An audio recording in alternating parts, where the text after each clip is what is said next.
Hello, everyone. Thank you so much for coming. Whew. I can't believe we're finally here.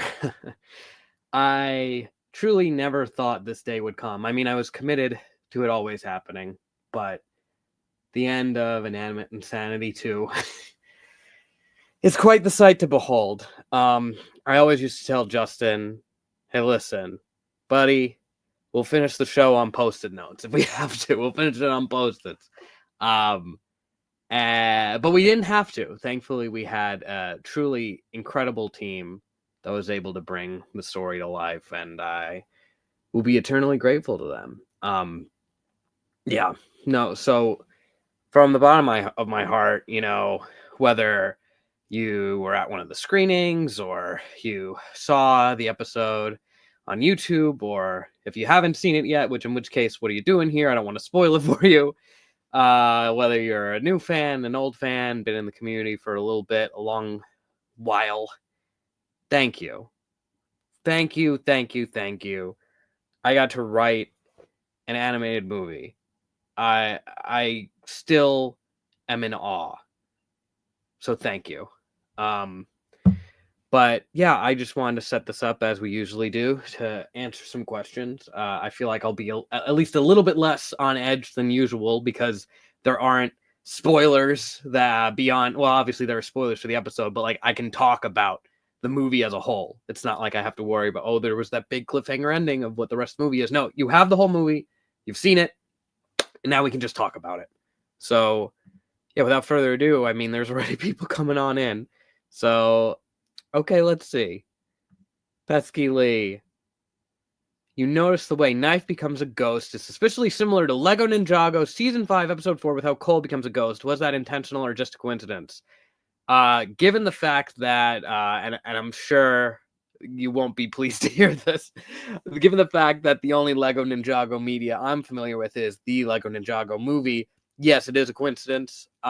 Knife being a ghost is very much something that was always the plan for a long time, at least for me. As soon as we had this idea of there's this void that the characters are going to enter and attempt to exit, and to me, I was always really interested in this idea of Knife is a character who has been built up with this idea of, oh, hey, killing doesn't matter. Everyone just regenerates. It's really messed up, as is pointed out in Truth or Flare. And this was kind of a way to tie together all the stuff from season 1 where he would brutally murder Marshmallow and just kind of think nothing of it. And I was like, oh, well, that's sort of why. He was like, just whatever. She comes back. It doesn't matter. So watching him be confronted with this crazy situation in the movie in which, people are getting taken out and then they're not able to come back. And that's why the stuff with Pickle bothers him so much right out of the gate. It's like, oh, shoot, maybe my philosophy on life is going to have to change. And with him sacrificing himself to save Marshmallow, each word of it is like, I'm like checking myself, like, am I able to say that yet? No, yes, the episodes, these are just secrets that have been held onto for so long.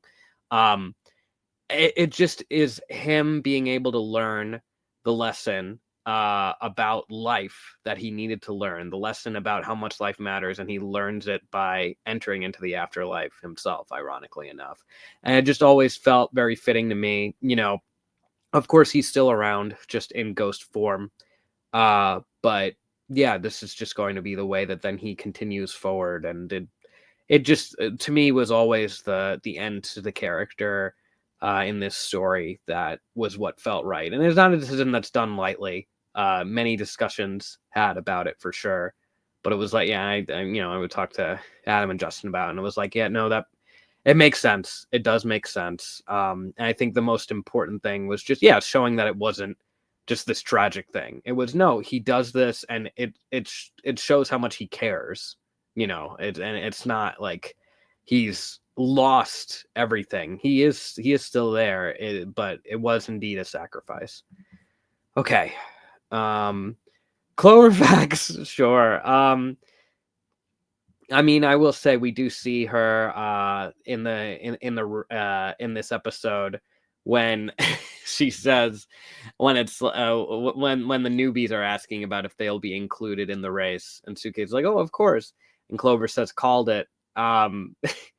It's a very subtle allusion to her luck, maybe not so subtle, but it's the luck. Of course she knows, and you may see she's kind of trailing the pack even a little bit during the race, but I mean, she's going to be fine, right? Because she's Clover. So, yeah, I think to her, while normally everything is just sort of a fun vacation to her, nothing seems to concern her too much, she did seem a little bit worried during that whole endeavor. So I would say, yeah, like a fact about Clover is that even she was a little bit taken aback by this adventure into Me Afterlife. Tangy Bite wondering, will the fan blog live? Oh my goodness. I assume you're referring to the one that was originally on the Inanimate Insanity website.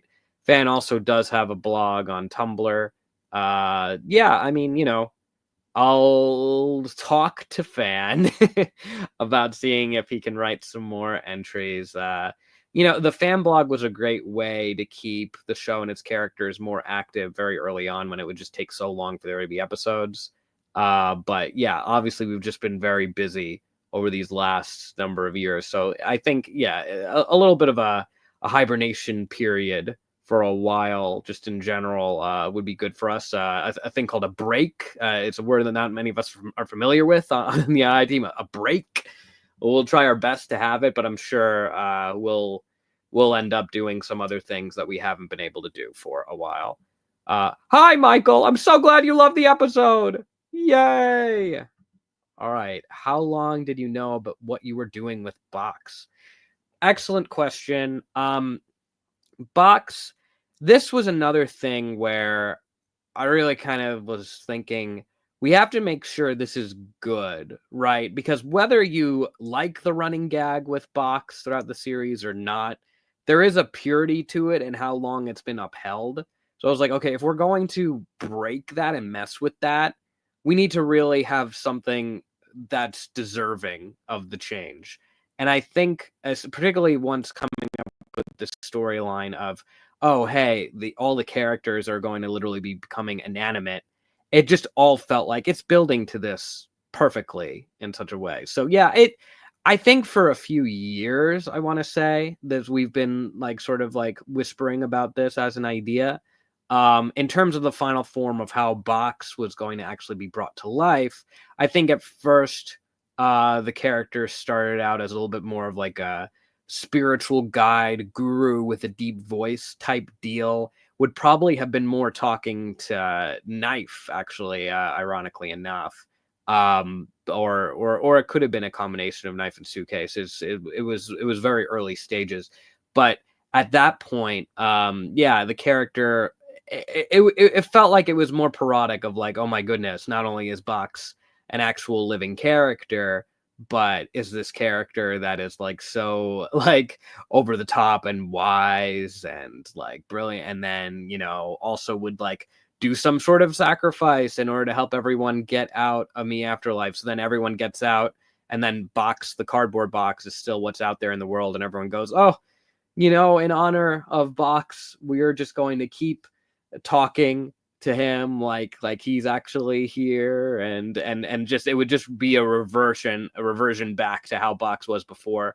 And the more, and I was like, well, that seems kind of funny on paper, but the more I thought about it, I was like, I don't know, I feel like it's kind of lame, and it's like walking itself back.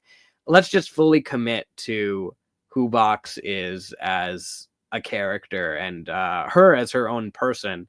And I think really embracing this idea of like, because it was like, and part of it just came down to, well, who are we going to cast as the voice of this character? And I think that vision of the character would have been more of like a, you know, a pro ZD type, right? Where instead it was, I was just kind of thinking, I was like, no, actually, you know what? I feel like it would be more fitting if it was just a very real voice, as someone who just had been through some stuff, for sure, but like had come out the other end of it and was trying to be positive, but you could tell like, you know, the years had weighed on them.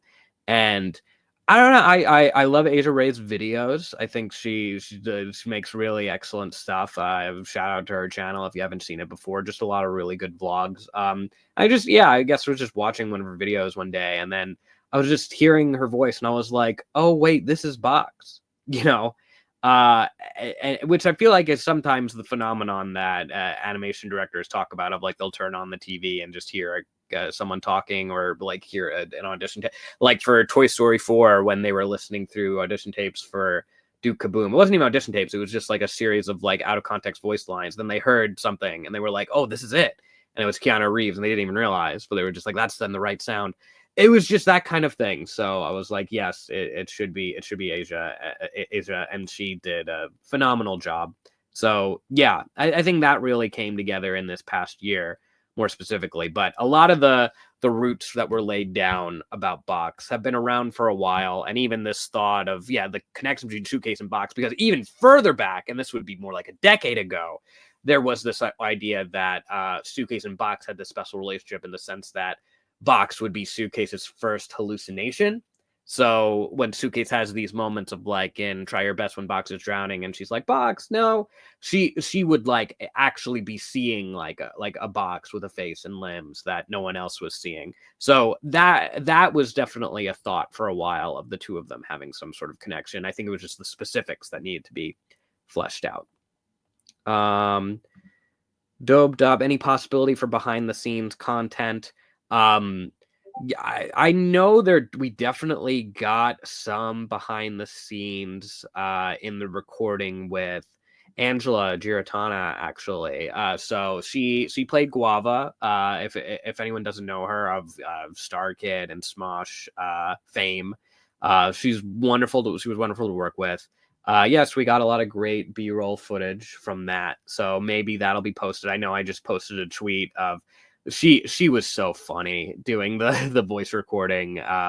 So there's the line when she goes, so we heard you all just brutally killed the villain, which just was cracking me up the way she delivered it. It was to say it was just as I imagined it would be an understatement. She like totally took it over the top. So it was already a line I was really looking forward to her saying, and then she just made it really funny with just the parody idea. I'm sure you all know. I don't have to explain it to y'all about the brilliance of animated movies, and how they'll brutally kill the villain and then have a dance party. I just thought that was a really fun thing to just walk right up to and be like, yep, well, we're gonna do it too. And yeah, so maybe we'll release some more of that footage at some point in some sort of package. Information about MePhone 3GS, or you're gonna go insane. Oh dear. Well, we don't want that to happen. Yeah, I mean, MePhone 3GS really was. It was interesting because I know people were thinking, oh, well, are they going to come back for him or not? I think the way he comes back in this episode is very much not what people were expecting, in the sense that he shows up and he's, I guess the one surviving bit of backup, which is so funny. All of these more quote unquote advanced phones, and here he is. And it doesn't even end up going through. The request is declined. Which 3GS would have never gone through with it. He doesn't want anything to do with Cobs. But now, he's in a position where he's really looking up to MePhone 4 as this figure who, saved him and saved everyone from Cobs. And to me, I think that 3GS will play a very important role in MePhone 4's life going forward, because I think now that MePhone 4 has lost MePad, MePad was this figure who, despite being, a younger device, MePad was like sort of a more like older brother type figure, or like mentor type figure to MePhone 4, always like kind of looking over him, watching over him. And I think that MePhone 4 will very much be that for MePhone 3GS, again, despite being a younger device than 3GS. So I think MePhone 4 can do that and be protective of 3GS in a way to honor MePad. And that was just the way I see then that relationship going forward, because MePhone and the Contestants, that's a rocky relationship, but MePhone, I think, does have a bright future ahead in terms of really cultivating this relationship with 3GS. You don't have any questions or anything? You just want to say the I team did an amazing job and thank you for everything. They did do an amazing job. I have to agree. Like, absolutely, I'm blown away by the work of the storyboarders, the audio team, the animators, our composer John, everyone who worked on the songs. Oh my goodness, Anthony and Ben and Olivia, just unbelievable work all around. Gosh, we'd be here all day. That's why we have the credits, which are very long, by the way. So yeah, no, I'm very, very proud of what everyone was able to accomplish here. Okay, but was Box being sentient always planned, even back when season 2 first released? Yeah, I kind of touched on this before, but at least at first, it was very much what Adam would always say in the past, where it was like Box is a test to see will people vote out the mean character before a character that does absolutely nothing. So that was the initial conceit of Box, and it was over time where, yeah, I think that it was my first pitch and idea to do this thought of, yeah, Box being Suitcase's first hallucination, and then that grew and morphed over time. But I'm really glad it ended up coming back around to this idea of, yeah, Suitcase and Box having this really close relationship, and Box in a way being the prototype Suitcase, sort of. That we see MePhone created all of these different boxes, which just because he knew he wanted to have this meek figure that was kind of rectangular, and it was like, okay, yeah, maybe we'll be in touch. But like subconsciously he's still trying to like get it right in his head. And then of course something very tragic happened. But yeah, he ended up with Suitcase, and I'm really glad that Box and Suitcase are able to have this positive relationship, because I could see that leading to a lot of animosity. But I think it's understood by both parties that they're both just kind of victims of the situation, and that they have a lot more in common than not. So that's something that they can bond over. You were dying from a heart attack, but this episode saved you, and everyone stood up to clap. That's wonderful. I'm so glad it saved your life. Thank you for this true story. Oh my goodness, so many people asking about how long was the plan for Box to just be a dead corpse and being female. I guess I'll add on to the idea of female. For me, that the female component really came in when hearing Asia's voice and being like, oh yes, that is the character, that is the voice, and I think what added so much more to it is I just feel like it's so subtly yet firmly and defiantly is like saying, yes, planting the flag down of this is me, I am Box, this is what I sound like. It is not whatever conception you might have had in your head of what Box may have been, using the he him pronouns, so many assumptions that were made that were projected onto this inanimate cardboard box, this corpse. And yeah, just I think really transcending that. So to me, I think, yeah, the idea of them being female is a more recent one, but I think it just furthered the whole conceit of that Box is more than meets the eye, so to speak. Where did MePhone go after the finale? I don't think even he necessarily knows. I think the idea is more just that he knows that the contestants need space, and that, yeah, it's not all about, okay, well, we're just going to continue as if nothing just happened here. Like, no, this was a pretty shocking revelation, and everyone's going to need some time to process it, and I think he's going to respect that. And he didn't even necessarily, I mean, he thought so little ahead. He was still snapping his fingers, thinking he could just conjure things up, and then he goes, oh, right, because he's still processing what's then going on. But he meets up with 3GS, so I think there's some adventures that they could have together. Is Fan 2 actually canon? I don't know how many times we need to talk about. We literally at one of the screenings, Test Tube proposed to Fan. I'm sure you could find the video out there. A bunch of people are circulating it. So, and this is like the third time there's been a proposal. So I don't know what more we need to do, but I'm sure this won't even be the last time tonight that I'll see this question. Well, if it isn't Brian, oh boy, 3 questions. Well, let's see which of any of these I can answer. Geez. Is this the last we see the II cast? No, it's not. There'll be more of these characters in the future in some way, shape, or form. 2 is Taco, Mike, canon or implied. I think Taco and Microphone's relationship is certainly one of my favorite dynamics in the entire show. Very, very up there for me. And yeah, it was important to me that we kind of go down this path of, yes, Taco makes these strides in her own character growth, but even so, it doesn't necessarily mean that she's going to be met with a reward for it, so to speak. Like, she apologizes to Pickle, but Pickle is not going to suddenly start being friends with her.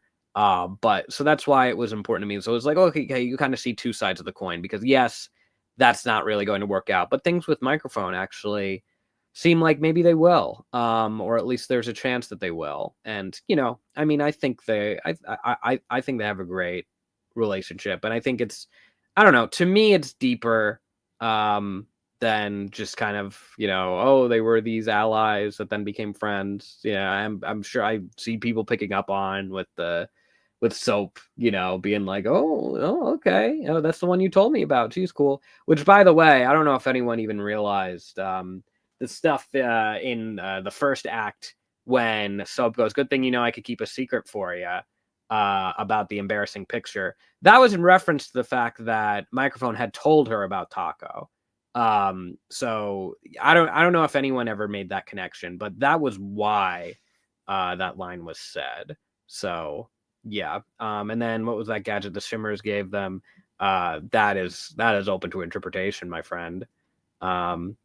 Jordy, how are you doing? How do you feel now that your magnum opus has been completed? Well, thank you so much for calling it that.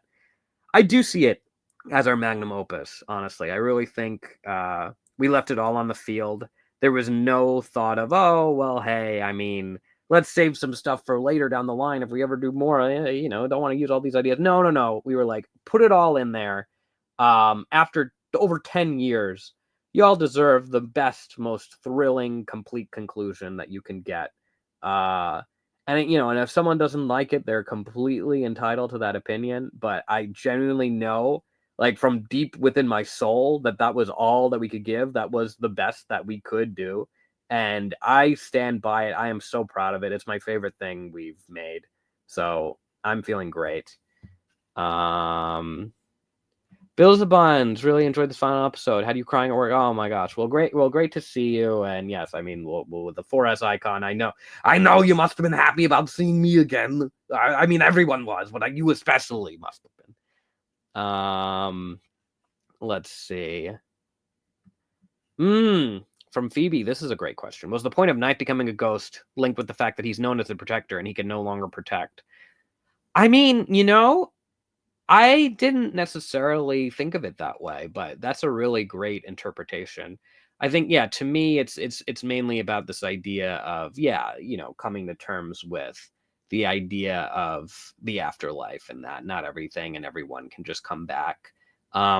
But it also, I think, speaks to he was a very, tactile and physical person resorting to physical violence, and for him to be someone immaterial, I think is very interesting. There is even in the script, I'll say, something that then furthers this idea is so in the first act, Trophy, when he's talking about like, oh, you've gone all soft, Knife, he crushes the Dr. Fist soda can and throws it at Knife's feet. And there's kind of this moment that lingers on it. In the third act, there's a part when we first see Knife as a ghost, and he tries to pick up this remote, and then he tries to move, and he can't really pick it up because he has a ghost hand. Originally, that was going to be the soda can, as kind of like a callback to this idea of, it's this physical item that's then sort of then thrown around that, like is indicative of physical strength or not. But yeah, it just wouldn't have really made sense logistically for it to have been there, since this is where Purgatory Mansion was. So I think it still works as this idea of the soda can in the beginning is almost meant to be a bit of a symbolism and foreshadowing for this idea of taking something and sort of breaking it down, and even though it's still, even though it's broken, it's still there, in the same way that Knife as a ghost is still there, so to speak. I know Adam and I talked about that, and I thought that was, he gave that as an interpretation that I thought was very interesting. So something along those lines. Hopefully, I'm not butchering it too badly. Does Toilet have a real name? Yes, it's Toilet. I hope that's a satisfying answer. Brian, I am blown away. I've been rooting for Suitcase since I first set my eyes on her 10 years ago. Speaking of blown away, great transition. Was Cobs always planned to die like he did? How long was his death planned? You know, it's crazy because this grand finale of season 2 would have started being planned before we even necessarily really had a Steve Cobs. There was a point, I don't know if we've really talked about this, where Toilet would have taken on a more antagonistic role, because we sort of always had this idea that MePhone was going to fire Toilet, and Toilet was going to try to come back, and MePhone would turn him away, and it would sort of just be like, oh, all of the, torment and abuse that MePhone had thrown at Toilet. It would be a little bit of like a, not to say supervillain origin story, but to just like get the idea quickly in your head of like what the kind of bit would have been. Like it would have been sort of like that. So you have MePhone and Toilet. And Cobs, I think may have eventually then factored in. But yeah, it was just sort of this thing of, that relationship would have then been more central. But I think, to me, eventually just over time, it was like, well, Toilet is just too sympathetic of a character. And I don't know. I feel like it'd be very weird to try to be like, well, and then Toilet like takes things too far in trying to defend himself and want respect. And it's like, I mean, these are things he should have, So we definitely moved away from that as a direction. But yeah, so I mean, obviously he wasn't always planning to die since he wasn't always necessarily around. I think maybe for a bit years ago, I had the thought in my mind of like, oh, maybe it's a thing of like the aliens then take him away, and then they'll do something with him. It's sort of because there was always also a thought, and this never really necessarily materialized, of that the alien species was a nonviolent one, and was committed to it, or at the very least, some of them were, some of them weren't. So they would take him, but they wouldn't want to kill him just because that's not their ways. But he would surely still meet quite the fate and never really be able to escape, and just be taken off the board, and it would be a definitive end regardless. It wouldn't just be like, oh well, he got off easy. Like no, he would be punished absolutely for his crimes. But the more we continued on, and the more it was just this thing of like, he's just so evil, guys. he's an evil dude. And I mean, once it was then he was killing MePad, it's like, all right, he deserves to die for this. It's the thing in Back to the Future Part 3, where there's one deleted scene on the Back to the Future Part 3 DVD. Allow me to nerd out for a moment, where Mad Dog Tannen kills like the Strickland, the ancestor, and at when they had that deleted scene in there, it was like, oh well, Tannen deserves to die for this, and that's why they took it out, because he doesn't die in the movie. So that, for me, it was like, well, since Cobbs is literally a murderer, I mean, even with take the MePad stuff aside, the more we fleshed out the stuff with the aliens and like all the unspeakable things that he did or was trying to do, there are so many reasons why it was like, yeah, no, he needs to die, and he needs to blow up, he needs to be popcorn. So that's been a thought for quite a while. I'd say years. I noticed that in the screening like a week ago, there were some differences, noticeably at the scene where Phantom balloons he box alive. Why? Because we were very down to the wire, my friend. I don't know if you know this, but we usually are pretty down to the wire when we finish episodes. And then it's just like a core group that's kind of finishing up the last little tweaks, bits and bobs. But especially with the screenings, because the way it worked is that you need to create a thing called a DCP, which would then be submitted to the theater, and that had to be submitted a certain amount of days in advance. So in order for that to be accomplished, there isn't really necessarily a lot of time to not only with all the scenes are like animated and done and finalized, but then to like make any other additional revisions. So at a certain point, you're just going to be like, all right, taking hands off this, we're going to give this over. But we had notes in there of like, okay, well, once for the screening, this is all right. But that was specifically a note I had, the one you're bringing up of when Fan and Balloon see the box is alive, that it should be a bigger reaction. I was like, I feel like this should be a bigger moment. It could be funnier, have a little bit of a wackier expression instead of just them being like, because like, let's push the exaggeration of that a little bit. So yeah, that is why. But thankfully, yeah, with the YouTube release, we were able to iron out some of these things. Love your show. Thank you for the inspiration. Oh my gosh. Well, thank you so much for letting me know. Let's see. Balloon and Cabby exit interviews when? I do believe that they will still happen. They just haven't really been the priority at the moment. So forgive us on that, but we'll get there. We'll get there.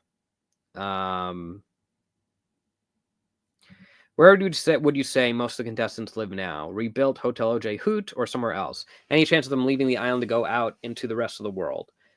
I think, a lot of different things are on the board. I'm sure for now, I think the idea of community is very important. And I think it isn't even just Hoot. I think it's something interconnected of you have that, you have what I would call the new mansion, which is MePad mansion. Other different areas that maybe would sprout up. And yeah, it would be about this community of all of them. Certainly there is a big world out there. I think that's sort of scary. I think maybe it would take some time before anyone would be willing to venture out quite that far. But yeah, I think for now, just focusing on creating a community in the space they know with the people they love is the right move, at least for most of them. MePad facts, and don't say he's dead. I am sad. I would never just say that. Look, that was the most difficult decision in the movie for sure. And to me, it was about MePad as a character. When we first meet him, he's someone that's MePhone's loyal assistant, right? And he's someone who's very logical and not an emotional guy. One would describe him as. But then we start to see these changes in him, beginning in episode 11 of the season, Kick the Bucket. When at first he's just sort of telling Marshmallow, hey, you have to respect the parameters, and you can't go into this mansion and da-da-da. But over time, then he starts to pay more attention to the pain that the competition is inflicting on the contestants, and he starts caring much more for their well-being. And for me, I think his ultimate arc is just about showing the love that he feels for the contestants, and that yes, he was willing to die for them. And I think ironically, he tells MePhone, because MePhone is very desperately saying, I don't want anyone else to die for me. MePad says, that is not up to you. And in his last moments, when MePhone says, MePad, I told you not to die for me, and MePad says, I didn't. In a way, by saying I didn't, he is saying that for MePhone, right? Because MePhone didn't want anyone to die for him. So this is a weirdly, it's obviously still very painful, but it's something of a comfort to know that it wasn't for him, and that it was for the contestants. And I think MePad knows that and is conscious of that. So I think in his last moments, he is trying to, sort of put a reassuring little note out there to MePhone 4. So yeah, I would say MePad, very noble sacrifice. Without what he did, not only would MePhone have been dead, all of the contestants, everyone else that MePhone had created that was in Me Afterlife, which was everyone at that point, all would have just been dead. So it was very much, like it was not for nothing. It was for everything. It was for everything. Okay, let's do a lighter one. For the Pixar fan, what would MePhone's favorite Pixar movie be? That's a good one. Yeah, I mean, I guess Toy Story, right? Because he loves playing with his toys, his little OCs, right? So that seems to just make the most sense. What does false alarm mean for bomb? Exactly. Yeah, I mean, a lot of these are sorts of plays on words, of course. Bomb, of course, not only would attempt to speak and sometimes not say something right away, but also it would be like, oh, are they going to blow up? And then they don't blow up, or they do. So this false alarm connotation is sort of meant to represent all of that, where it's like, yeah, like, are they going to do the thing or are they not going to do the thing? So it's like, oh, false alarm. So yeah, that was sort of MePhone's way of assigning that. Old MePhone and his ideas. Did Bomb and OJ ever make up, or are they doomed? Well, I certainly don't think they're doomed. I mean, OJ let Bomb into the hotel. I think it's just kind of like, I don't know if they really hang out anymore too much one-on-one, but you know, I think they're like, I don't think it's so bad. I think if anything, Pickle and Bomb are closer friends and they play video games together. There was a storyline at one point in season 2, episode 5, where we were going to see OJ and Paper in an attempt to sort of lift Pickle's spirits because he's still very depressed about Taco. Yeah, they take him on this boating trip with Bomb and they try to be like, well, let's see if we can make them friends. But they're trying to force the friendship. And then eventually Bomb in some way like does something that saves Pickle from like drowning or whatever it is, and then Pickle and Bomb do actually become for real friends. But yeah, that's not a story that ended up really happening on screen, but in my heart it was something like that probably approximately happened. Spark Russell, how have you felt about the fan response to the finale? You know, I felt really great about it. I think I see a lot of people come through leaving very positive comments. I mean, at the screening alone, I also, people will come up and they'll say this is their new favorite movie ever, or their favorite movie of the year, or like the first movie or one of few movies to have made them cry. That it's a big creative inspiration to them, that it also, they see signs of my inspirations in it, that they're like, oh, like, like the influence of Toy Story they feel in the film, which, I mean, that's the highest compliment you could possibly pay me. So yeah, I mean, I feel really great about that. It's on Letterboxd. The movie's on Letterboxd. I can read Letterboxd reviews of a movie that I wrote. So look, and at the end of the day, I think it's also very important, and this is advice that I would pass along to any aspiring artist. If you are going to look at the comments, which, by the way, if you don't have to, you definitely don't have to, and I think people are valid in doing so. I'm always fascinated in hearing about directors or writers or actors where they're just like, no, they don't look at the reviews, because inevitably you will see good reviews and you will see bad reviews, and you'll see everything in the middle. And you need to learn to be okay with all of that. You need to just know, like, all right, yes, this is all going to be out there, especially at a certain point, when if it's big enough that the audience is so vast that not everybody is going to be satisfied, or if they are satisfied, they're certainly not all going to be satisfied in the same way. So you have to make peace with that, because the reason that you're making this art is not for ego. It's not to see, oh, everybody loves me, look what a great job I did, oh my gosh, pat myself on the back. No. You are trying to make something, I mean, I guess to paraphrase Ballpoint Pen in that one episode, right? Like make something that you actually believe in, right? Because if you're not having a ball, then really what's the point? So that is definitely a lesson that I feel like I have learned. I'd like to think a lot of people in this sort of line of work have learned. So, and I think I'm in the very fortunate position of that. The vast majority of what I see is not only positive, but like overwhelmingly positive, glowingly positive. And you kind of have to really look for the needles in the haystack that are anyone who is like, oh, you know what, I actually am disappointed, or I would have preferred this, or oh, the pacing's too quick, pacing's too slow, act 3 was the worst, act 3 was the best. You will find, if you look hard enough, you will find anyone saying anything about it.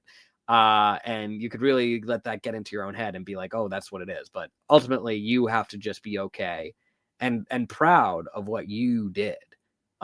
So that is what I would say about that. But again, I mean, I really have to again say the fan response has been so tremendously positive. I say this as someone who is really like looking at as much of it as can possibly be taken in. There was a time where I read like pretty much everything. I think it is at a size at this point where it's just not possible to do that. Like, even if I'm at the computer all day, I can't see everything. And it's probably not healthy for me to do so, if I'm being honest. I probably shouldn't do that. I can't then be obsessing over it. But I want to hear what you all think. I love interacting with all of you. So part of it's finding that balance. And yeah, what's healthy. Hey, where's my candle plus my grassy for on November 25th? This is a running bit in all of the. Well, it's not a bit to you, of course. It's a genuine question. I appreciate it.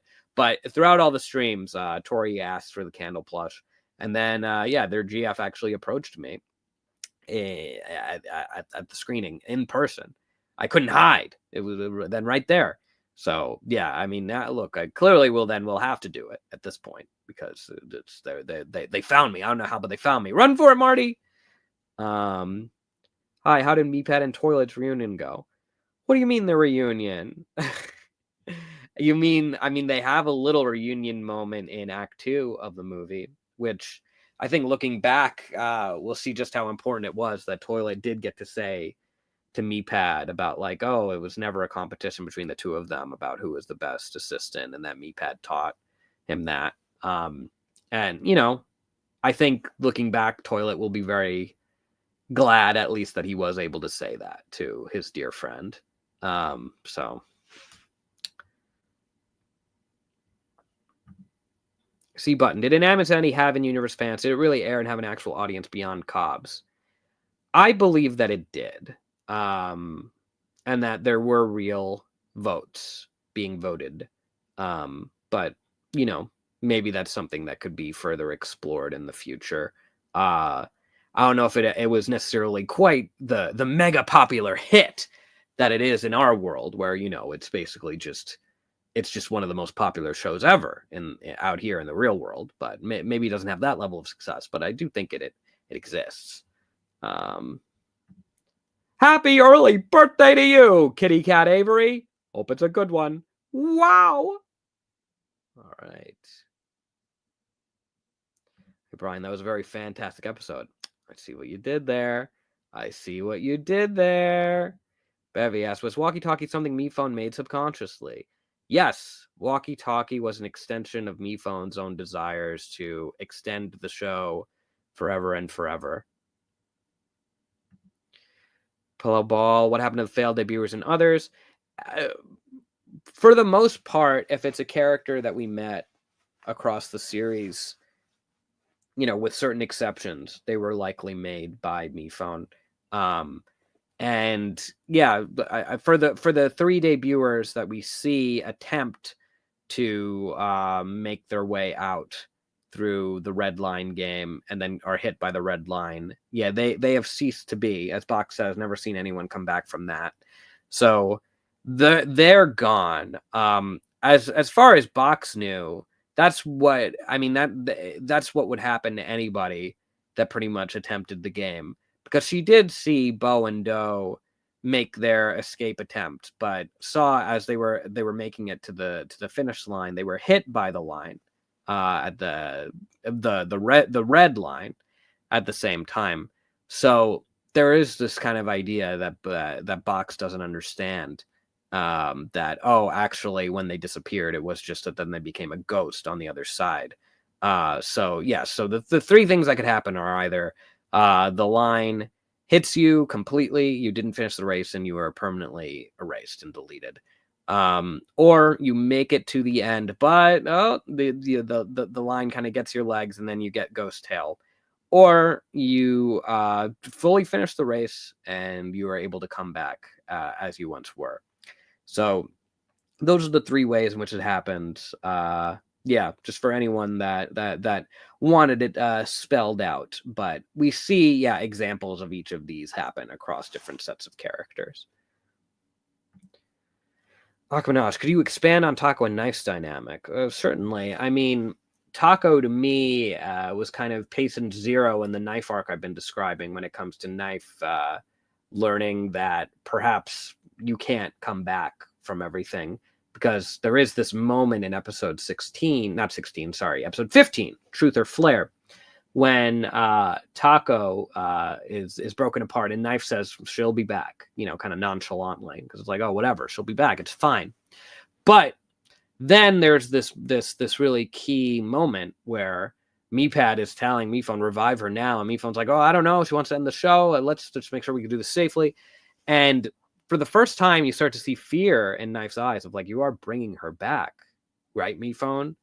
Since the thought is first starting to form in his mind of like, wait, there is a chance that some of us can't, and he's never really let himself think about that before. And he's able to brush it off for a while longer because Taco is brought back in that moment. But then, the pickle then seems to then go away in a potentially more permanent fashion. And these thoughts really come flooding to Knife. So that, when it comes to Taco and Knife's dynamic, that's just one little piece that, despite the fact that they have a lot of animosity towards each other, as we've seen, Knife did really feel bad seeing what happened, and I don't think he would want her to be permanently dead, because I think he does see some of himself in her. I think he does see this, idea of like, hey, like, and he tries to say like, oh, well, Taco's projecting by saying that, like, you're this brute, and that, like, you just keep talking until like anyone like will believe in what you're saying because you just never stop talking.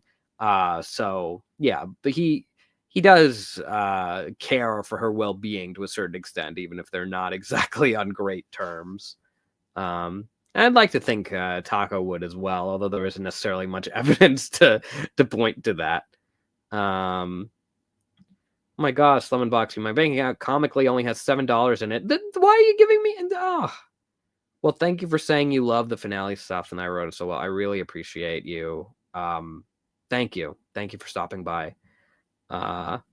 Thanks for making PayJay canon. I'm Mr. PayJay. Wonderful.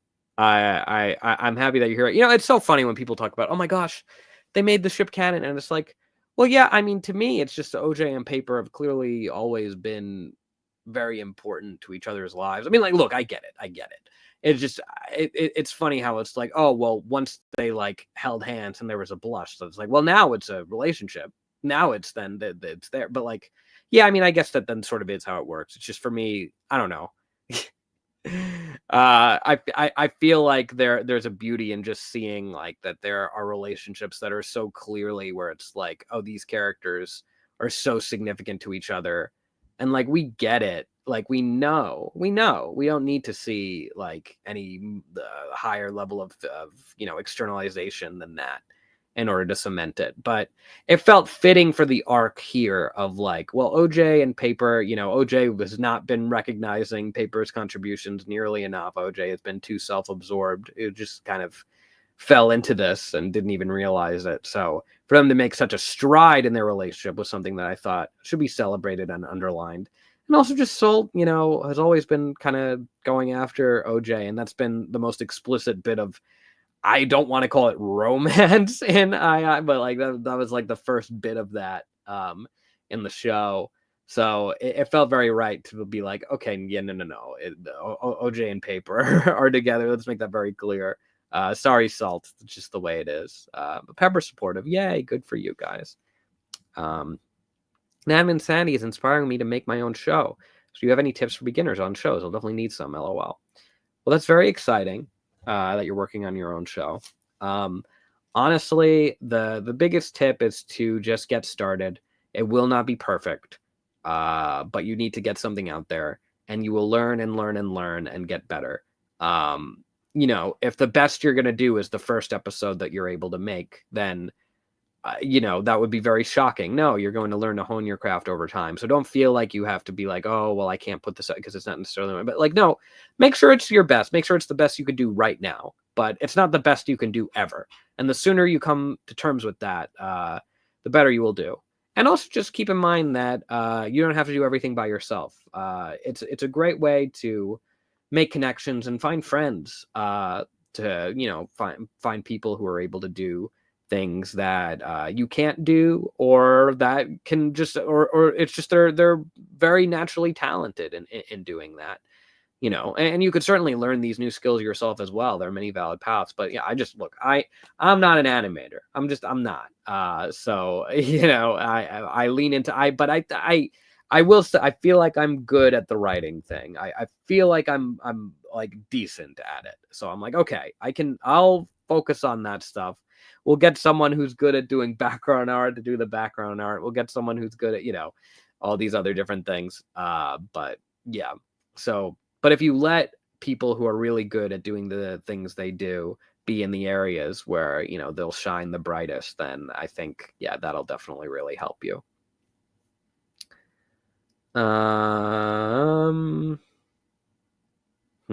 What else? Any scrap scenes or ideas from Hyphen? Gosh, it's such a big question. I mean, so many. I know I talked about the MePhone and toilet kind of rivalry being more at the forefront previously. What else? At one point in Act 1, there was going to be a more dark comedy montage of Lightbulb kind of says the thing of like, hey, listen, it was an isolated incident. What happened to OJ? Let's all just, you know, try to chillax. At one point, yeah, there would be like a dark comedy montage of like Lightbulb trying to chillax, and then MePhone X sort of takes out different people. And it was written out, you know, of a description of what it had, you know, music underscoring it and stuff. I think ultimately it just wasn't really working because it was like, it feels like Lightbulb's just too like oblivious and too like doing like clearly like not the right thing here. So yeah, like, and also just I think it removed some of the threat and tension of MePhone X to kind of turn it into a dark comedy bit. So that was something that changed from the first draft. But yeah, yeah, I think it was a lot better to just keep the stakes of MePhone X real, and then do the reveal on toilet. But then when Cobs then takes over MePhone X, then the stakes are real again. Yeah. Radio Kyle, does Suitcase live in the mansion with Knife now, or at least visit often? I need Knife case crumbs. A Suitcase and Knife are still very, very, very close. The whole point of the last scene is, or at least one of the points, is meant to indicate that, yes, there is this big party where everyone is celebrating. Knife feels a little bit on the outs. Ironically, you know, Suitcase was the one who was like sort of thinking about, oh, yeah, maybe I want to be away from others. And Knife is like, oh, you can't really like, you're giving the other people too much power in order to think that. And Suitcase is like, no, it's not even them. This is just how I feel. And I want to be away from it all. I don't think I can move on otherwise. And Suitcase really kind of learned through going into the void and talking to Box, who of course he has a very close connection with. Box was someone who wanted to be away from it all, wanted to stay in the void and be like, this is just where I'm going to be now. I'm not going to be around others again. When you try to do these things, it's a moment of glorious boldness, but the risk, it just doesn't pay off, because look what can happen. And Suitcase has to be the one who's like, no, it's worth it. It's worth it to find people that you trust. And, you know, you may get your heart broken, but love is worth it. And in saying that to Box, Suitcase realizes that it's true for herself too. So she's learned the importance of community all over again, and kind of had her soul renewed, her optimism refreshed. So she passes that along to Knife, and when she sees Knife, yeah, just kind of on the roof, away from everyone, away from it all, as she once said, she approaches him, and, you know, the stuff that she said a little bit earlier about, like, she's not giving up on him. She says, never give up on anyone. And she means it. It's true. That seems meant to evoke that these aren't empty words. She'll go out of her way to be like, hey, I'm just going to be here with you. And you know, I'm not forgetting you. So, yeah, it's very, look, they have a very close relationship. I think everyone's a little bit I don't want to say nomadic because I don't think they venture off quite then too much. But yeah, I don't know if she has like a specific laid down living arrangement, but they see each other all the time. All the time. Was Knife's permanent death planned all along? Again, this is one of those ideas for years and years and years and years. It's been the idea. And I think it was a question of, okay, well, if he dies, then does that mean that then he should win? And my thinking was always, well, I feel like this is his big moment. It's not that then he does this and then he also wins. This is, I mean, it's a triumphant sacrifice. It is, he lays down everything on the line for Marshmallow, and he finally is there for her in the sense. And Suitcase says, like, you know, you were there for Mike. You were finally there for Mars, and you always were there for me. So it just sort of is cementing his role as someone who genuinely cares, despite what maybe he wants others to think or what he thinks of himself. So it's just sort of the ultimate symbol of that, because in a way he doesn't want to wear that on his sleeve. He doesn't want it to show, but once he's a ghost, it shows. You know what I mean? Like it is the externalization of the fact that he cares. It's all out there now. I think there's something beautiful in that. Like, we see his soul. His soul is finally free. Yeah.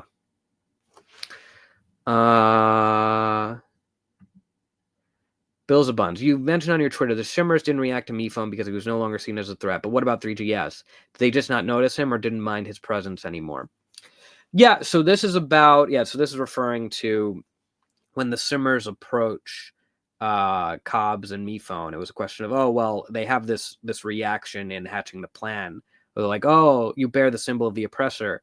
But they come to learn that Fan and Test Tube are not people to be feared. In fact, they're allies. So they know that the symbol isn't inherently something evil, which is why they're okay in approaching MePhone and Cobs.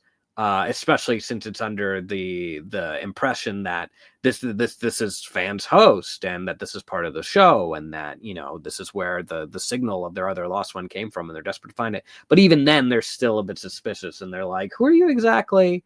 Tell us something that the Emperor Principal of the show would know." I don't know if anyone really gets that joke, because Cobb says, "I'm the EP, like executive producer," but you know, the aliens being more regal or interpret EP to be Emperor Principal. As for 3GS, yeah, they don't see him. At one point, there was a beat of maybe that they would see him, and that, you know, we would maybe hint at there could be something that could go down. But I think it just was better to leave it off on the nice note of, oh, it's so good to see you too, between MePhone 4 and MePhone 3GS. I think they've earned a little bit of a happy moment, and I don't think 3GS has to be directly confronted with the horrors of, hey, remember this thing that, you know, you're like, yeah, I never should have given it to him, is giving it to Cobs. Well, look at this. Be traumatized again. Like, this is like it's like the sign that goes up: one day without accident free, one day without trauma, you know, one day without being haunted by past demons. So yeah. Hey, Brian, question: what happens when MePhone 4 and 3GS? Where did they go? What did they do? Love the finale. It was so well written. And we touched on this a little bit before, but since we're still just on the subject of 4 and 3GS, yeah, I mean, I think 4 will be this protector role for 3GS, and I think they'll, yeah, be able to go on some adventures together. And I think ultimately it will be about seeing if they can carve a life for themselves that's outside of the reality show and outside of Cobs. And I think that'll, you know, that is easier said than done, because so much of their life and what surrounds them is built upon that. Yeah, but you know, that's going to be part of the journey for them. The line, "Oh, Box, who taught you how to swim?" in the first episode of II is actually evil. I haven't seen anyone pick up on that yet, but I picked up on it.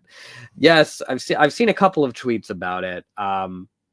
Yeah, you know, with Box, there was a lot of stuff kind of being brought together there. Of Box, we see in season 2, episode 3, nearly drowns in the pool. We see in the first episode of Invitational, yeah, they're taken out of the water with a fishing rod. And Test Tube has the line, "Oh, Box, who taught you how to swim?" And then, of course, in episode 5, Tragedy at 60 Feet, Box takes that big tumble, knocking down the hill. So it's all three of these things that sort of combine into what really did happen to Box and caused her to lose her life. So it's very interesting to revisit. I see people already revisiting it for sure. Cosmic Job. Hi, Brian. You and our crew did a great job. No, look, as Suitcase and Box say, it was a group effort. Dreamy. We're fan and Tea Kettle based off of Abed and Shirley at all. Maybe a bit of Princess Carolyn in there too. Also, can fans say I can have Test Tube Yuri? I can have Test Tube Yuri. Is that what you wanted him to say? Sure.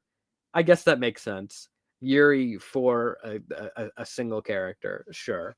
Fan and Tea Kettle based on Abed and Shirley. I mean, I think the Shirley thing was less of a direct intention, but I love that comparison. I think you could definitely see it. Fan and Abed, I mean, well, that wasn't the initial intent because Fan was around before I would have started watching Community. Once I did start watching Community, I'm sure Abed, I wouldn't have been able to keep him away from the idea of Abed if I tried, because Abed just so much became a near and dear character to me. So yeah, I mean, another character who's very much meta and clings to the film TV type stuff in their life as a way to make sense of it, make sense of the world around them. Princess Carolyn is a great pull too. Again, yeah, not the intent, but my favorite character in BoJack Horseman. She's wonderful.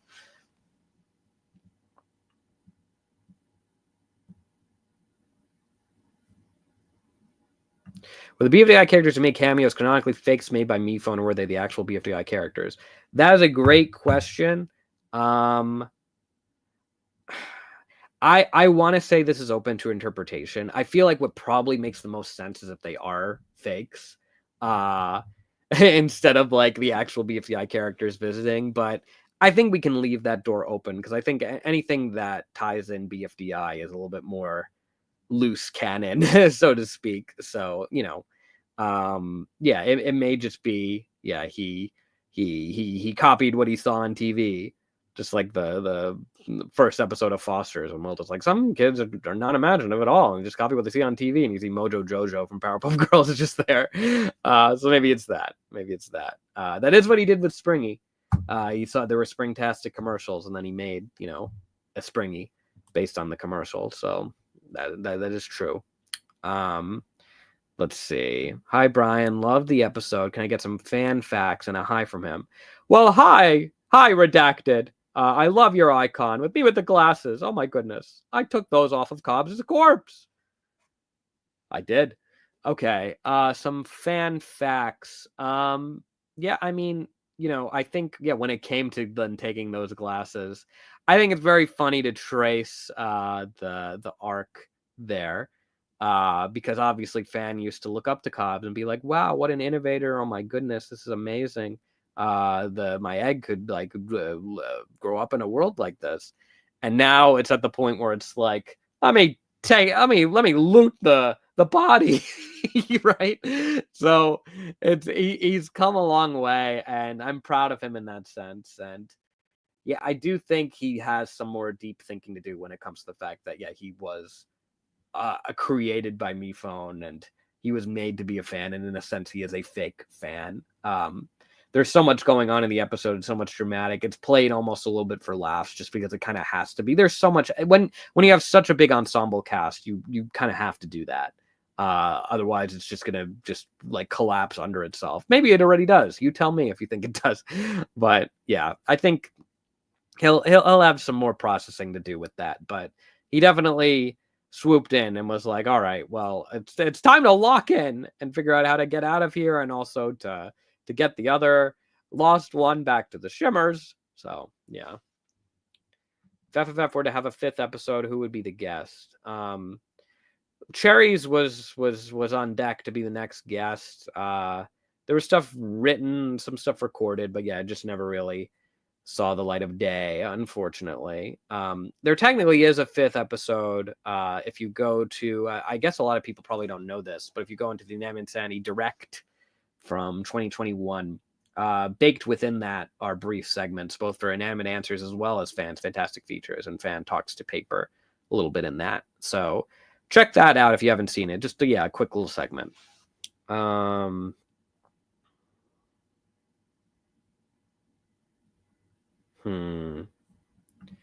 I was wondering if Cobbs' parents treated him similar to how he treated MePhone 4. Also, Cobbs, fun fact, please. No angst, less serious. Cobbs, yeah, I mean, I think the irony here is that while Cobbs was like, all right, I have my idea of how I want to do things with technology and such, and you're going to do these tasks, and you're going to pull off all of these brilliant, innovative things. And then you seeing the reality show stuff, and it's like, oh, do the things I want you to do. I think for Cobbs' parents, I don't think they cared at all about the technology stuff. So it sort of is the cycle of abuse repeats a bit, which is interesting. So I don't know if that's necessarily a fun fact. Oh, you said no angst. So, well, I mean, that's the answer to the parent stuff. Okay, what's a fun fact about Cobbs that isn't angsty? He likes pop music. He likes it. He's often found, yeah, he would be like, singing along to it in his office or whatever. And then if someone comes in, then be like, whoa, what? Excuse me. Hello. Knock first. I wasn't singing. You're to the dungeon. We don't have a dungeon, but I'm gonna make one. Oh my gosh, wait. I see Anko is here. Hey Anko, I'm gonna let me just I'll just read yours instead of losing my spot in the chat. You think all future installments of II should be played by live human actors, preferably humans with objects taped onto their chests? Thoughts? I think that is a great idea and a way to make the show feel more grounded and realistic. I think animation, it's a barrier, right? As a medium, it just doesn't enchant certain people. They can't immerse themselves in it. It's too cartoony, too for babies. So I think the best way forward for people to really take it seriously is if, you have objects taped to human actors' chests. So finally now we can be legitimate art. So thank you for that tip. We're just gonna roll with that. Thank you. Okay. Let's see what else. And by the way, amazing job on the song. Everybody give it up to Anthony, by the way. Oh my gosh. Incredible job on the song. I'll give a little bit of background too, because I approached Anthony and was like, hey, Anthony, so we need a banger. We know you give us a banger. We need something to start off the episode, something that's very heartbreaking. And there were 2 references that I provided. One is that it's very when she loved me coded from Toy Story 2, Jesse's song, or it's like, kind of the point in the movie where we slow down, we see a flashback, everything's kind of recontextualized, and we're like, wow, okay. And that's just sort of, the quintessential formative moment for me of, wow, a movie can do something like that as a kid, just being introduced to that kind of thing. And the other reference is also a song that takes place around that point in the movie, and that's Red is Blue from Hoodwinked. I wonder how many people are necessarily even familiar with it, but there's specifically a beautiful cello in that song. I think it's just hauntingly beautiful. So those were references, and of course we gave the context for sort of what was going on in the story and what was needed. But Anthony just took that and ran with it, wrote it, composed it, recorded it, sang all the different things. Hit it out of the park. Absolutely phenomenal. Cannot imagine a movie without it. Truly cannot. Just want to pop by and say hi because you're going to see a movie, but the movie was peak and I love it. Okay, bye. Great. Well, glad you enjoyed this movie. Hope you enjoy whatever movie you're seeing next. Can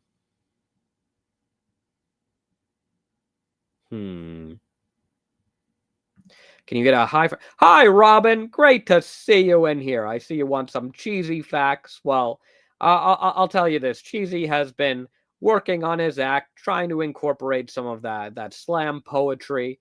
It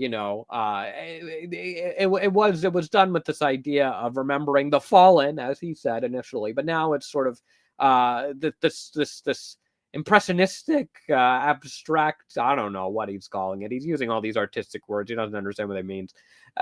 What they mean. This interpretation of all of the traumatic events that happened to us, and he's just he's making a lot of hand movements. I think he's miming.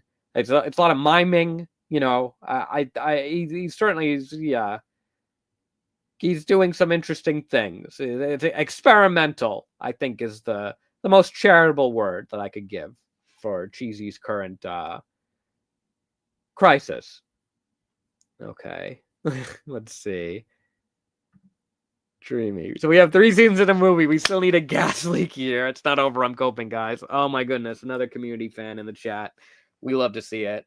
Okay, great. Yeah, then I guess we just need to make a season where y'all don't like it, and like we're I guess not involved. I guess I don't know to follow in that trajectory. So yeah, but I mean, hey, look, we're already out of order because we gave you the movie already, right? So yeah.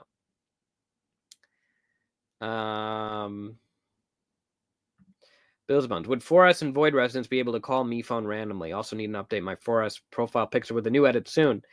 Yeah, I mean, clearly we see that they're able to call if they're able to find the wall of them all, as Box calls it. I don't think everyone was necessarily able to do that. Box knew her way around, which was a big help. 4S now maybe it has then more awareness of it and could help other Void residents find that. So, I think anyone who is still in the Void, thankfully, could still make it out of there if they so chose to attempt to escape. But really the way out is to try to go with others, and to not isolate yourself, but to embrace being with those around you that can help you. Let's see what else.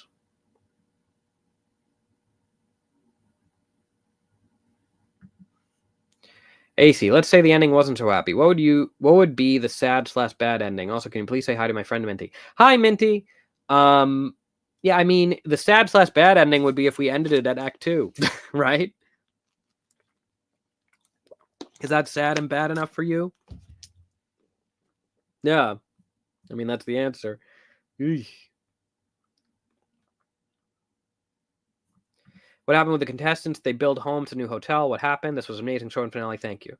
Yes, I mean, I think as Suitcase alludes to, they're going to build a new community that's inclusive of all, and not everyone has to see each other all the time, but they can if they want to. So it's a way to ensure that someone like Knife, who as a ghost will be limited by parameters, is still going to be able to be connected with everyone. It's not going to be this isolated thing. This new mansion won't just be something that's far off in the distance, an island unto itself, so to speak. What messages or themes did you hope viewers would take away from Inanimate Insanity? Could I also get a hi, Roska from fan? Okay, I'll do it a few different ways because I'm not sure of the way to pronounce your name. Hi, Roska. Hi, Roska. Hopefully one of those is correct. Well, yeah, in terms of messages or themes, I mean, I think that theme of community that I was just touching on is definitely a very important one. That, even if you have been through bad experiences with others, it isn't a reason to shut yourself out, and that you can still find love and you're still deserving of love.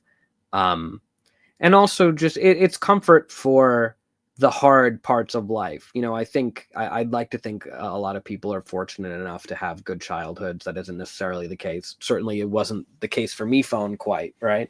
But at some point, whether it's early on in life or later on in life, you gotta go out and face the real world, as Bo kind of once said.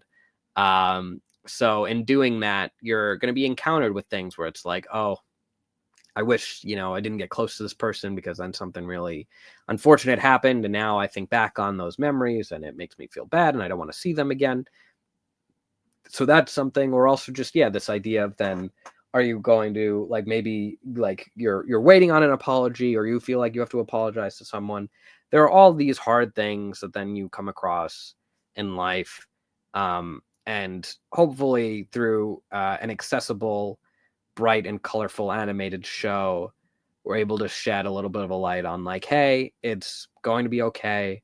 There are paths forward for you, and that if you don't give up both on the others around you as well as on yourself, that it will be okay.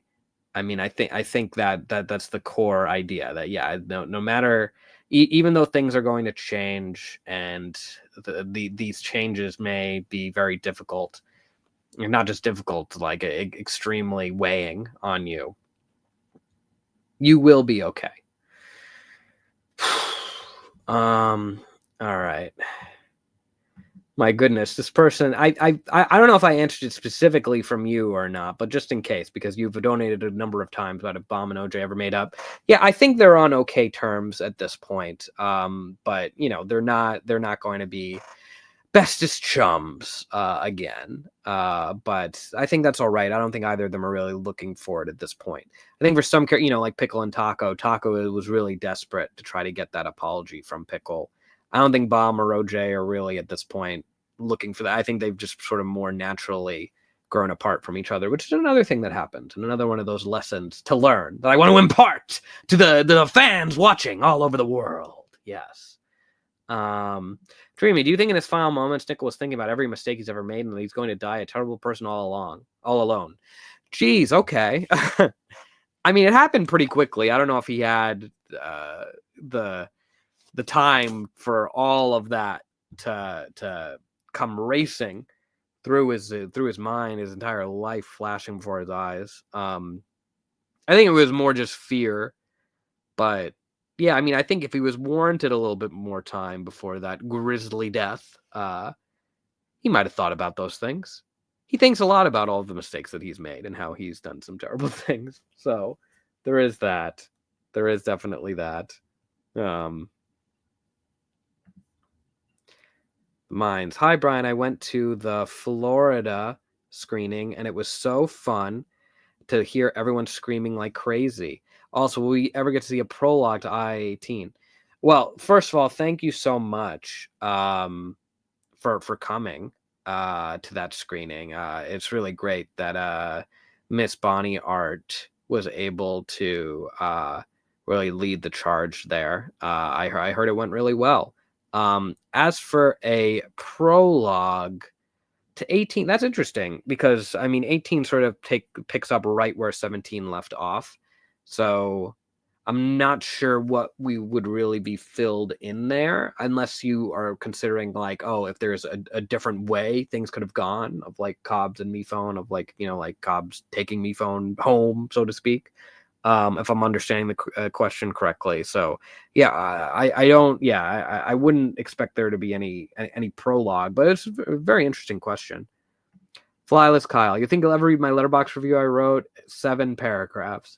I have read a lot of the reviews on there, and there have been a lot of really long, well-written reviews that I've read on there. So chances are I may have already read it. I'm not sure if it was yours, but if you wrote, I will take a look. If your username is the same as what you have listed here, I will take a look and see if I did. Yeah, I mean, but in any case, I really, really appreciate that you left a review. And that's awesome. 4K Funnies. What's the relationship between Taco and Nickel like? They seem to be at least good acquaintances in the last scene. It's funny because they haven't really had much interaction since very early on in season 1, right? I mean, they've had a little bit here and there, but it seems like Nickel was always kind of annoyed by Taco, which is funny because Taco ended up being very different than how she initially appeared back then. But I feel like if anything, Nickel would have a little bit more respect for it. Taco's sort of the level of manipulative and deceitful that Nickel thinks that he's able to be, but perhaps never could actually aspire to be successfully. So yeah, I think it would be very funny if Nickel kind of secretly looked up to Taco a little bit in a twisted way. Maybe not as much later on when he started getting more regret for some of his actions, but yeah, I think that's funny. Oh my goodness, Sakri, are you in the chat? Sakri, voice of Doe, everybody. My goodness. I just saw that pop up sometimes. Say hello. Say hello, everybody.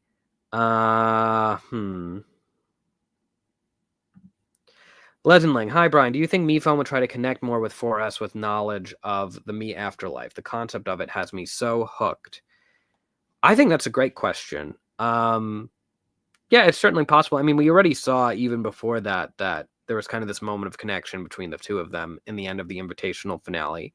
So, yeah, I mean, I think there's a world in which 4 could talk to 4S as a kind of conscience-like figure, so to speak. Either way, even if they don't literally do that, they are very much connected. Hi, the Taco Mike server says hi. Oh, well, hi back to them. I hope they like me. Oh. Scooter McPeanuts, great name. What happened to the other people who failed the race? They never swapped as ghosts, so I'm really curious about that. You and the team killed it, by the way. Yeah, so as I explained, the people that we see failing the race, yeah, they are not ghosts. They are fully gone.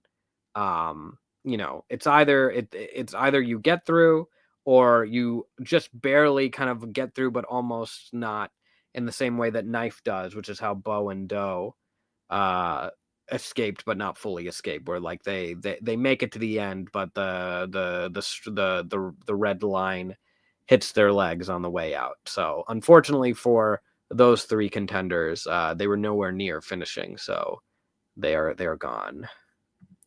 In the Karma Waits song, when MePhone is spinning around and all the characters are yelling at him, do they actually say anything specific? You would have to ask Adam on that one, because Adam animated that entire sequence. It was boarded by Charlie brilliantly, and then animated in full by Adam excellently. Yes, words. So yeah, you would have to ask him. I'm not sure on that one.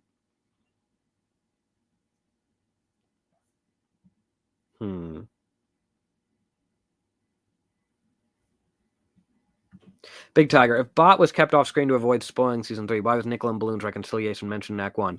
An excellent question. So in the case of Nickel and Balloon's reconciliation, to me, it was one of these things where it was like, okay, by delving head first into this, there was great storytelling potential because it was relevant to one of the finalists in the game. And for Suitcase to hear this about Nickel and Balloon, it would really kind of tear her apart in this way of like, I was at least looking forward to getting back and being able to hang out with Balloon again after everything I've been through, but I feel like I don't really even know Balloon anymore. So it was very much rich storytelling potential. And I think even for people who haven't seen season 3, that was a great hook of like, oh, well, we have to see how this plays out, because they have a relationship that is very much back and forth. I think it's more about the execution than the destination when it comes to that. As for Bot, it is a twist and very much a surprise. So I think it's very much a different situation, as well as the fact, and I do want to say this, because I've talked at length about with Bot how it's like, oh, you know, it would be a spoiler to like kind of show them in the season, but it's both that and but mainly also this idea that if you weren't a core character to season 2, if you weren't competing in season 2, a character introduced in season 2, it only felt right to keep it to these season 2 characters. I feel like people would be actually rather upset if, you know, the season 3 characters then took over. Because, you know, they're, whether it's you've seen season 3 or not, or however you feel about it, whatever it is, it doesn't really feel appropriate because it's like, oh, it's like characters from another season or another like movie or whatever suddenly coming in the last act, you know, to kind of help resolve things. So Bot played this major part in saving the day. As tempting as it was, kind of delve into this thing of like, oh, maybe Cobs is dragging MePhone away, and then Bot's like, hey, leave him alone, and like runs up, whatever. And it was certainly something I thought about early on, but it just doesn't really play as something that feels like a worthy conclusion to this specific story. Now, all of the invitational characters, for the most part, they get a handful of lines. So it's not like, even if Bot did appear physically on screen, which you do see them from the back, by the way, subtly, it wouldn't really constitute much more. It is just an artistic choice. So I want people to know it's not just like, oh, well, there was this weird hang up, and because of that, we were deprived of Bot having this huge role. No, at most it would have just been like, oh, Bot comes in, basically like has the same level of cameo that they do. It's just then you see them on screen instead as they're doing that. So yeah. What was your favorite live audience reaction for II? Oh, really good question. I love how when Toilet shows up for the first time in Act 2 as MePhone X and goes, Mr. Phone, people cheered. To me, there's just something so amusing about the fact that Mr. Phone, which is a word, that's a phrase that I had coined. I remember I was I was at my nana's, and I was drawing and writing and doing it like on paper, on this stack of papers, the same plate where I would draw like little comics and write things as a kid often. I remember first coming up with the idea of like, oh, Toilet was someone who would, not say MePhone's name correctly, but say Mr. Phone. So there was just something that warmed my heart, and I found so hilarious about people cheering for Mr. Phone. So that's my first instinctual reaction. Gold Boy. The three winners of each season, OJ, Suitcase, and Cabby, spell out OSC in an acronym. Was this intentional? No. We realized it at a point, but it was not intentional. These were just the characters that we felt were the most worthy winners. And it's funny because like Suitcase being locked in, and then it's like as it's approaching, we start hearing this go around of like, hey, I feel like it was a crew member that said it first. Of like, oh, if Suitcase was the winner, it would be OSC. That would be the acronym that spells out all the winners. I think to me that just was a sign from the universe of like, oh, we made the right choices, So yeah, I think it's just beautiful. Yeah, I would love to say like, oh, we planned it all along, we're geniuses, but yeah, no. To me, I think it's more the universe saying, yes, yes, right choices. These are what we're meant to be. There you go.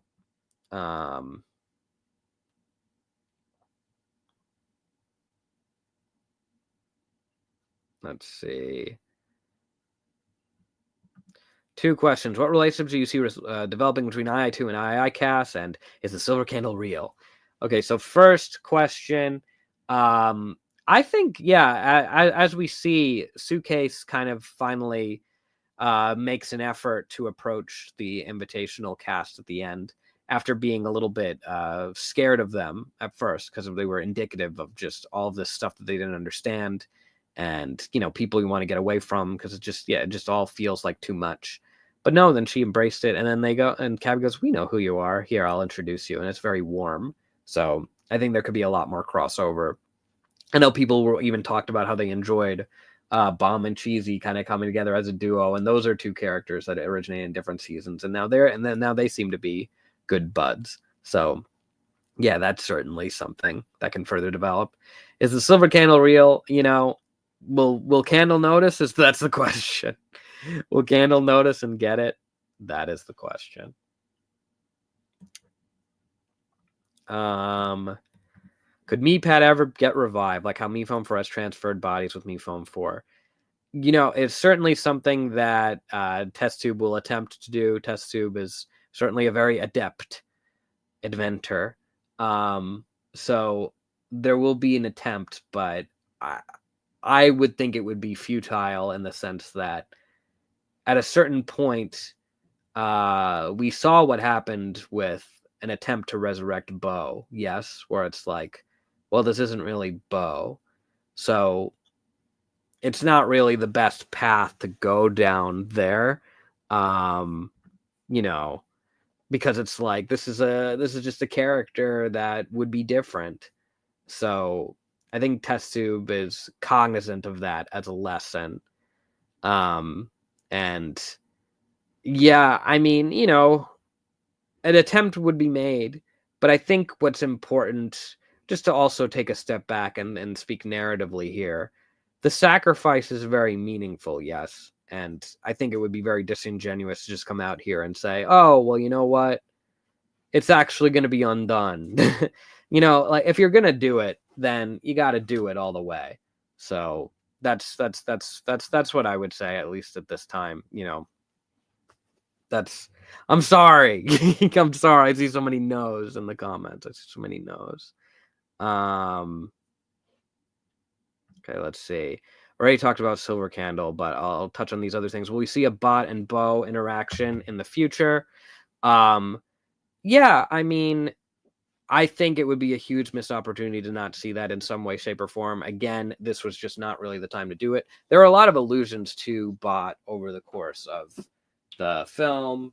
There's of course the stuff of like, oh, well, that's a subject for another day when it comes to fan being like, oh, we definitely didn't just forget about you. So there's that, but there's also a subtle one that people may not have noticed when fan brings test tube over to where they are in Me Afterlife in front of the wall of the mall, and it's like, oh, it must be everyone generated by Me Life, and test tube goes, so they wouldn't, and fan shakes his head.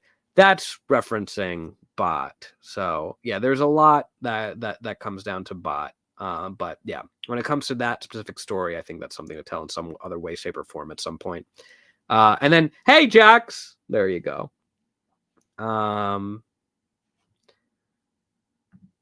Lilac, do Lightbulb and Baseball know about season 3? From Lightbulb's, okay, nah, I do. We've hit our season cap line, I 16, and Baseball not knowing who Silver Spoon was, and I 17, it seemed like they didn't. Well, Baseball goes, who is this guy again?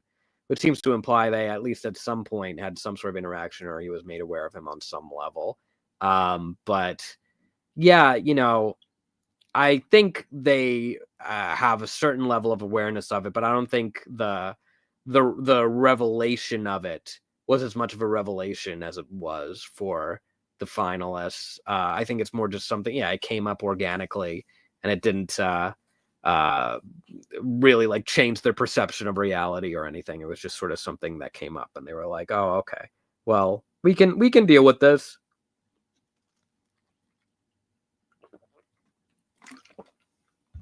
Absolutely love the finale. Now with the series being over, do you think we'll get anything extra, like a holiday special for the Winter Fry?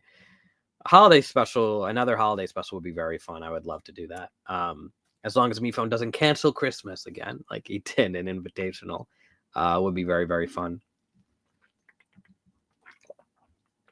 Mariotti Lan. Hi, Brian. I wanted to ask if the ending for I2 was the plan all along, or if there was a shift after a certain point in the series production. Been a fan since 2015 and can't wait for what's next. Yeah, I mean, on a certain level, this was the plan. The finer details had to be worked out, but so many ideas about the contestants being created by MePhone, there being this large-scale conflict between MePhone and Cobs, Knife and Suitcase being the final two.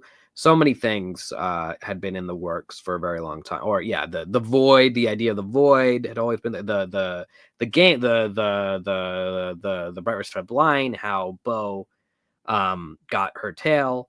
I mean, this was all, we knew that when we had the thing in Kick the Bucket, when it's Bo is like, oh hey, the story of my tail, and kind of gets into it. And you could subtly hear some of it. And it was recorded way back when, and it's specifically referencing a bright red striped line. So if anyone thinks we just kind of pulled that out of nowhere and we're like, oh, well, we need some ending. No, that was always the idea. So yeah. Will you ever release MePhone singing? And yeah, so that's the final group number. I think Adam said at one of the Q&As that there is a little bit of MePhone singing that would potentially be included in an extended version of the song to be released. So I think yes, hopefully, possibly, maybe Ben would have the call on that, because yeah, that would still need to be put together. So just a little bit. Okay. Is the treatment that toilet face from MePhone a representation of how trauma can be passed down, or was that completely unintentional? No, I mean, we talked about the cycle of abuse a little bit earlier, and I think that definitely is the case where it's like MePhone received negative treatment when, I mean, yeah, it really is a little on the nose when you think about it, because it's like Cobs would ask MePhone to do certain tasks, and then MePhone would be like, lollygagging around. Cobs would be like, ugh. And then meanwhile, well, look what toilet's doing. It's like, oh, you're not doing what I need you to do, are you? So it's weirdly similar, when you think about it. Yeah. Magic guys, how much of Cobbs' character is based directly on Steve Jobs? Yeah, this is interesting because I think in Theft and Battery, at least for me, I had a more concerted effort of like, well, we'll do some things that are Steve Jobs parody type things, because I was a student of Jobs. When I say that, I mean I didn't take a class from him. I just mean I did research on, like, I was particularly fascinated in the involvement that he had with Pixar. But of course, there was the Walter Isaacson book on him. There was the movies that were made about, there's a lot of stuff out there, the reality distortion field and whatnot. How he would just make things happen by insisting that they could, and then the impossible would become possible somehow. So yeah, so there are definitely references there of like, oh, his game design days or the working out of a garage and whatnot. But I think there was something more to this idea of like, well, let's just develop him as his own character, and the tech innovator type thing can more be just sort of like a paint job on top of what's an original character. And I think that was a choice that served us well as we continued on forward. Yeah, so I wasn't trying to be like, oh, well, then it's the same guy. It's a different character, I say character, I mean, it was we're comparing a character and a human being. So let's see what else. Christine B. Oh, thank you so much for your donation. Just have to say that Ashley and you were blown away by Act 3. It was truly amazing. Incredible writing. Fantastic. You and the crew are amazing. We look forward to whatever you do next in the future. Thank you so much. Always love your support, Christine and Ashley. Thank you for sticking with us. And yeah, we'll try to keep it going.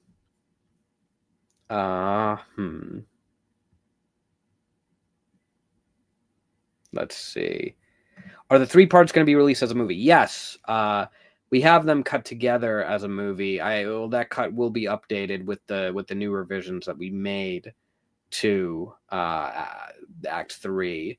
But we'll have to release it. I think it'll be a question of when we should, because it probably shouldn't be too soon. We should let 18 kind of be its own thing for a while. But I really think it's, at this point, now that it's all out there, best experienced as, a cohesive whole, and that it really flows quite naturally as that, since that is the intent. So I hope that what I would ask, if I ask anything of you, it's that when it does come out as a movie, that you show it some love, that you do watch it, that it isn't buried, because I would love for people in the future to be able to discover it and see it pop up in this way.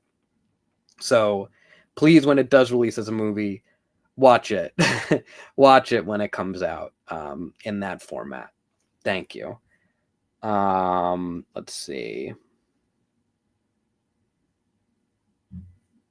Was the parallel with BFDI after the finale, them building a new nonviolent community due to the lack of recovery, intentional? Yeah, it's fine. So this is referencing an after the finale BFDI short that I did with Adam and Justin back in the day. Yeah, I mean, that was a line that I had written So I guess I'm certainly interested in that as an idea. It wasn't meant to be like a conscious reference, but I guess that's just something that I thought was a cool concept. Oh, there's a lot of sour creams in the chat right now. Good job, everybody. Kaleidoskull, any ideas what Bot was up to during the finale? Their absence was understandable for season 3 spoiler reasons, but honestly, distractingly noticeable. Well, you have to keep in mind that Bot is on an entirely separate island than everyone else.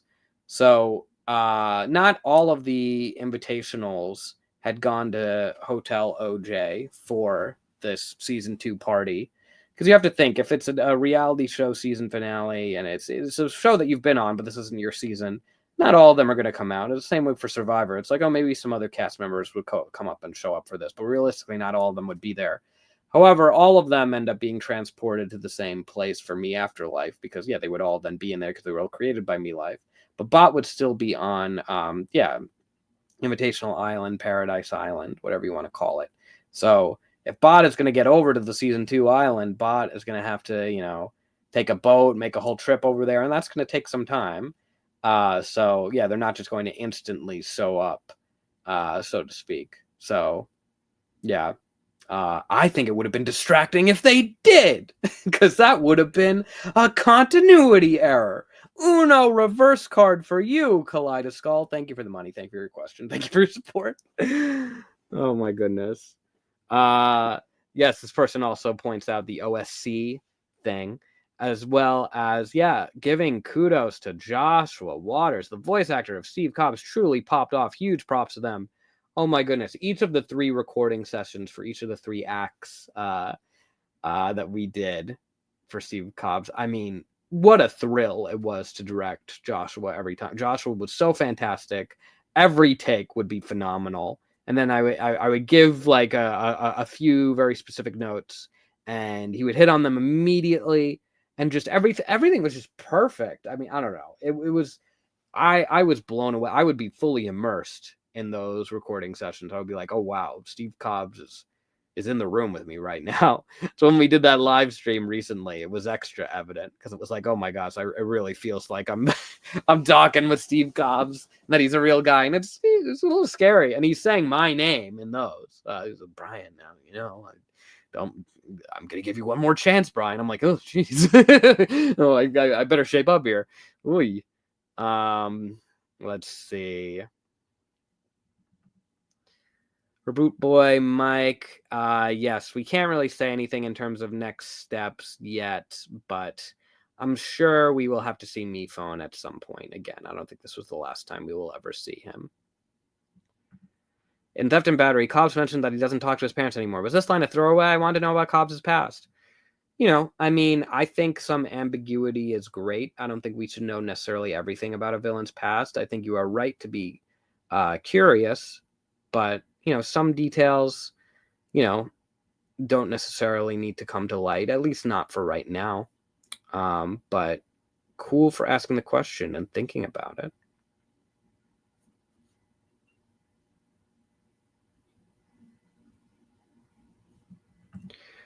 Elizabeth Gaming. My partner had a theory for a while there of the red spot being important for the finale. Was there ever a thought? And would they have rebuilt Cabby's library? Yes, Cabby's library certainly needs rebuilding, as well as... So for the red spot, I mean, again, this is a season 3 concept. So for it to have been utilized as a Deus Ex Machina to save the day in season 2 would feel narratively unsatisfying. However, we do get, I don't know if you saw, there is a brief blink and you'll miss it shot of the volcano during the Karma Waits song sequence at the start of the episode. So in a way, you get a spot of the red spot if you can spot it. But, there are these subtle references to the season for those who are really paying attention.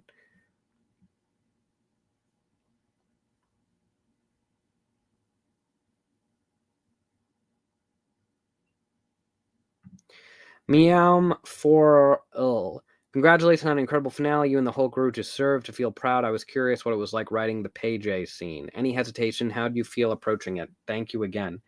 Well, thank you so much. Certainly not any hesitation. I mean, I think if anything, the trepidation would be in making sure it was done right. It felt like such a big scene, but it also, like, to me, was one of those sequences where just for years I knew I wanted to have this OJ and Paper side plot in the finale about how, like, OJ is very much caught up in the idea of this hotel that bears his own image and kind of fallen into the ego of it. And it's like, and Paper calls it out a little bit.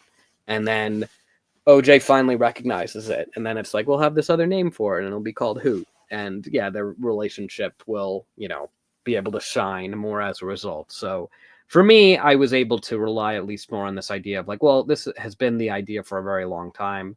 So this feels right and what it should be. So I think that took a little bit of the pressure away. And was just like, okay, yeah, this is the thing. This is the thing. Any new plushies and restocks? We'll definitely do more if there continues to be demand. It seems there certainly has been demand for Knife and Suitcase and such. So there you go. The MPAA screening in the movie's final trailer actually approved by them for a rating? No. that was a little silly. That was just being silly. That's not real. That's an old MPAA screen. That's not even the screen they use anymore. Don't worry about it. Great question, though. I love that. Gray. Where's Springbot? They must be so confused. They are confused. Hopefully Springy can reunite with them soon. Presuming that Springy is intending on and able to leave. Which hopefully they are. Hi, Yin. It is me, MePhone Forez.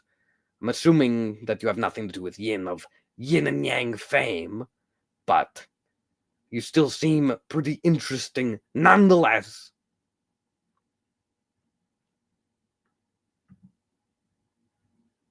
How does Trophy truly feel about Knife dying? I know we see him a little at the end, but I love a more in-depth explanation. By the way, I love you, Brian. Thank you if you're a fan.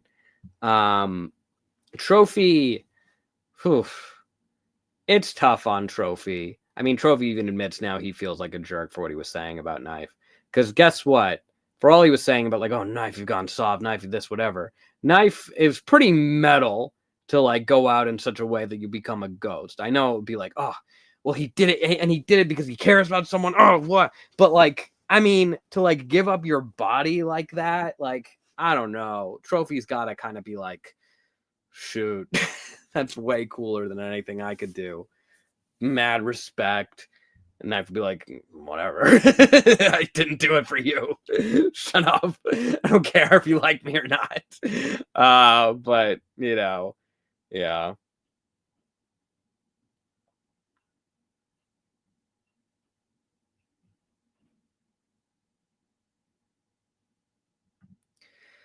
So Detective and Microphone reconcile after season 2. They went from the end of hatching the plan to smiling at each other, and Microphone clearly still feels some guilt.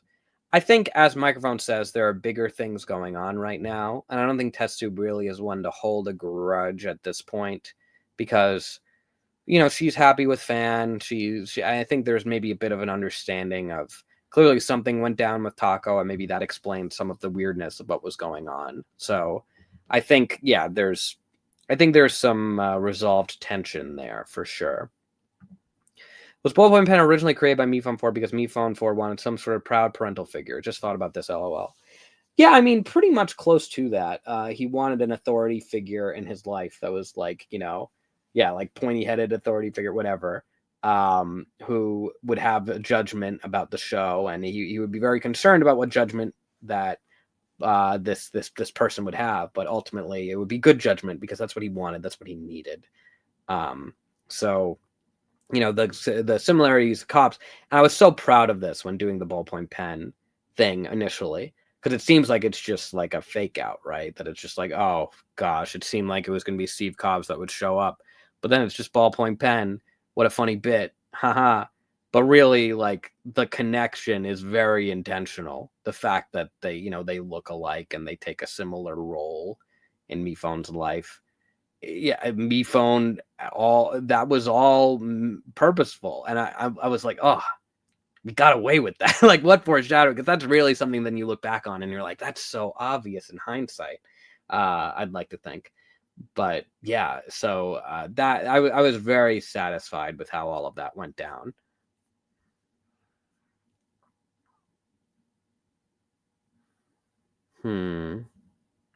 Dumb question. What if Cobs turns into a ghost? He would not. He was not generated by MePhone. He was not created by MeLife. He doesn't have any chance of becoming a ghost. He's not. He won't be a ghost.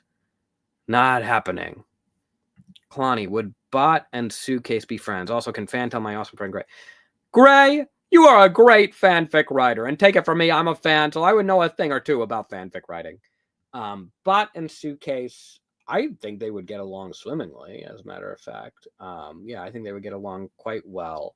Yeah, they just need to meet up. What's nice is the world is so vast and there are so many different characters that there are a lot of little pairings like that we just haven't had the opportunity to see yet, like across different seasons. So it'd be cool. It would be cool to see that happen. Yeah. I have a theory, Veronica.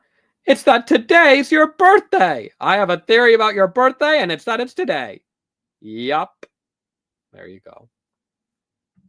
What's the deal with Springy? Yeah, so Springy glitching out is definitely the result of the fact they were very stressed about being displaced. They were, currently hanging around Karen for Springbot, and then suddenly the two of them were forcibly separated. So that's them. What was going on there when they they glitch in and glitch out. They're trying to find a way in or out. But there is certainly a way out. They did not die. They were not permanently deleted. So don't you worry, Springy fans. There's still hope. There is still hope. Was the end of BoJack Horseman reference from Kaylin Lamb? Hey, Kaylin Lamb. Yes, the imagery, and this was something Justin and I had talked about for a very long time, because we love those ends of BoJack Horseman. They did it a couple times, but like particularly in the series finale of BoJack and Diane up on the roof, and it really is about the imagery that we're evoking in that moment, and there's sort of this quiet sense of the connection between the two characters away from everyone else. I always love the feeling of being away from the loudness of it all for a little bit and sharing a nice quiet private moment together, and yet it's out in this vast open beautiful space. And so that's definitely a thought. And it also certainly is intentional that they're out overlooking the night sky by the mansion. And it's sort of similar to another thing that we saw happen in episode 6 that introduced the mansion, which was there's the old moon out there, right? So I even have in the script how it's like, we tilt up and see the old moon. I want to get the exact words here. Hold on, I'm gonna pull up the script. Let's see. I had said Knife looks mad at Suitcase for a beat, then they burst out laughing. End on shot of Suitcase and Knife from the back. Suitcase looks like a lifeless Suitcase on the roof, but then gets up and turns, smiling, to get down and rejoin the party with Knife, grinning too, who floats down out of frame. We're still on the shot of the empty roof, then tilt up the old moon, like season 2, episode 6, the moon of connection that binds us, end.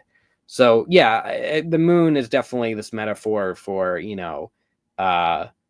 very, very important relationships being forged. So I know that doesn't have anything to do with the BoJack Horseman reference part of it, but something that I wanted to mention.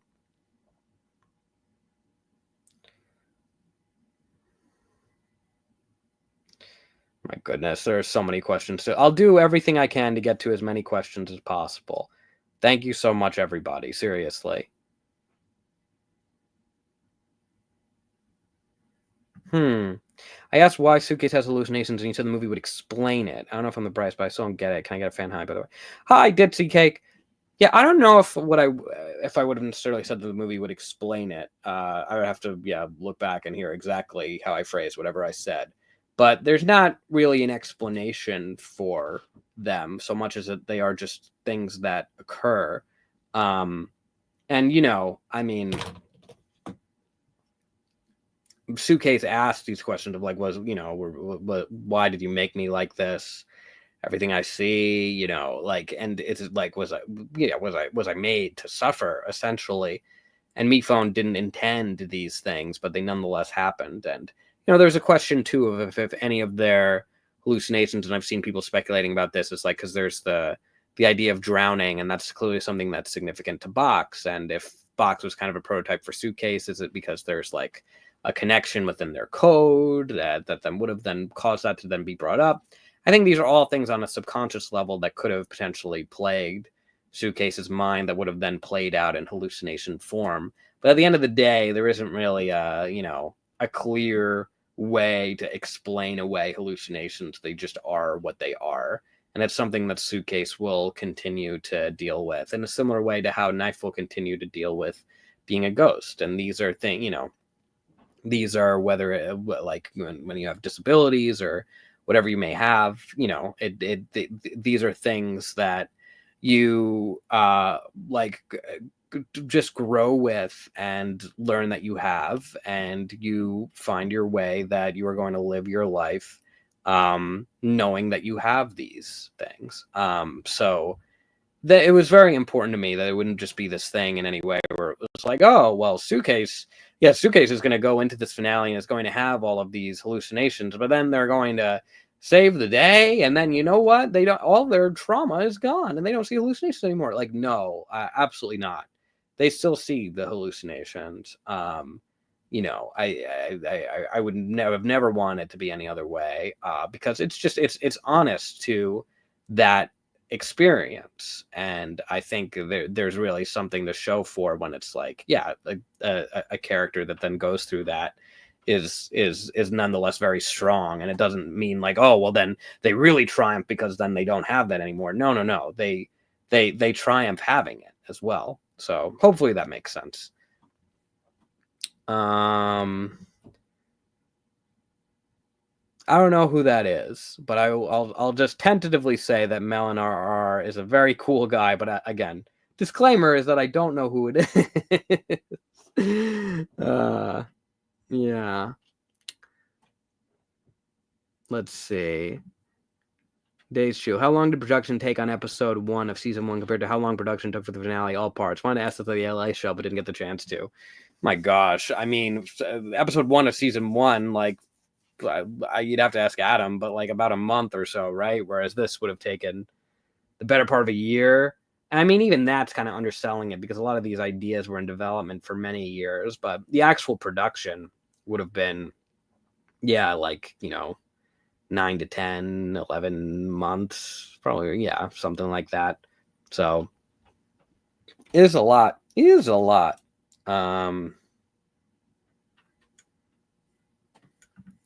if MePhone 4 didn't warn the Prime Shimmer? Yeah, that would have been really bad.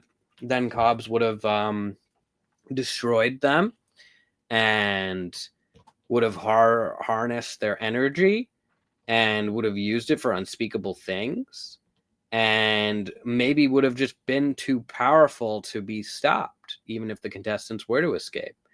So it's a good thing that at that point, and this is what I think is really important, MePhone doesn't even think then that there's any chance of any way that there will be, not to say at the end he does end up returning to his old life, because he doesn't, but he really thinks he has nothing else he can do other than, like, that his best choice is to just kind of go along with Steve Cobbs, otherwise he has nothing. But no, he still is like, I'm not going to let this happen. Run, get out of here, because he'll kill you. And he knows in saying that he's basically just sentencing himself to death, that Cobbs isn't going to let him live for that. Because at that point, he thinks all the contestants are gone. He thinks that's it. So I think it was a very brave act for him, and a noble act to do that. Because it was genuinely selfless. And I think perhaps the most impressive thing that he's done. And at that point he was like, well, maybe that's then just it for me, curtains for me. I'll mock him a little bit with my talking hand and whatever, talking about making fun of his speeches and stuff. But it's he Gotta give props. MePhone did warn them. Marvin says toilet. What about toilet? Oh, poor toilet.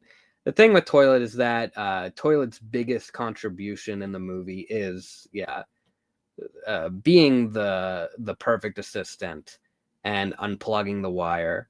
And I think the idea of them having more to do in the third act would have undercut that bit of triumph. It's still important for them to see their reaction to MePad and also to get like a little moment with MePhone at the end where MePhone acknowledges how we never deserved toilet as an assistant. So it's important to get those two little moments. But besides that, I think it's best for then Toilet's story to, for the most part, end with that heroic act. Because you know what? That's the stuff of legend right there. Toilet deserves to have done something really very, very right on behalf of everyone and help enact the plan so successfully. And with the wires that he loves so much. Oh my gosh. I love lesbians! There you go. We'll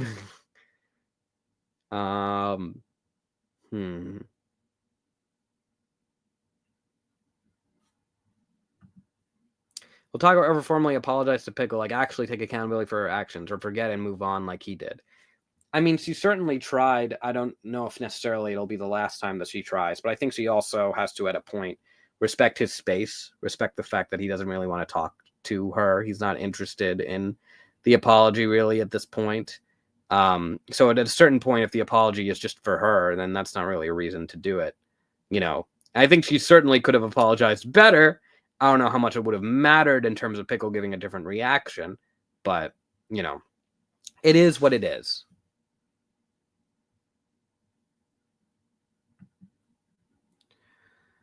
How have Fan and Test Tube's perception of each other changed from episode 1 to now? I'm curious to hear a more detailed analysis. Amazing finale, by the way.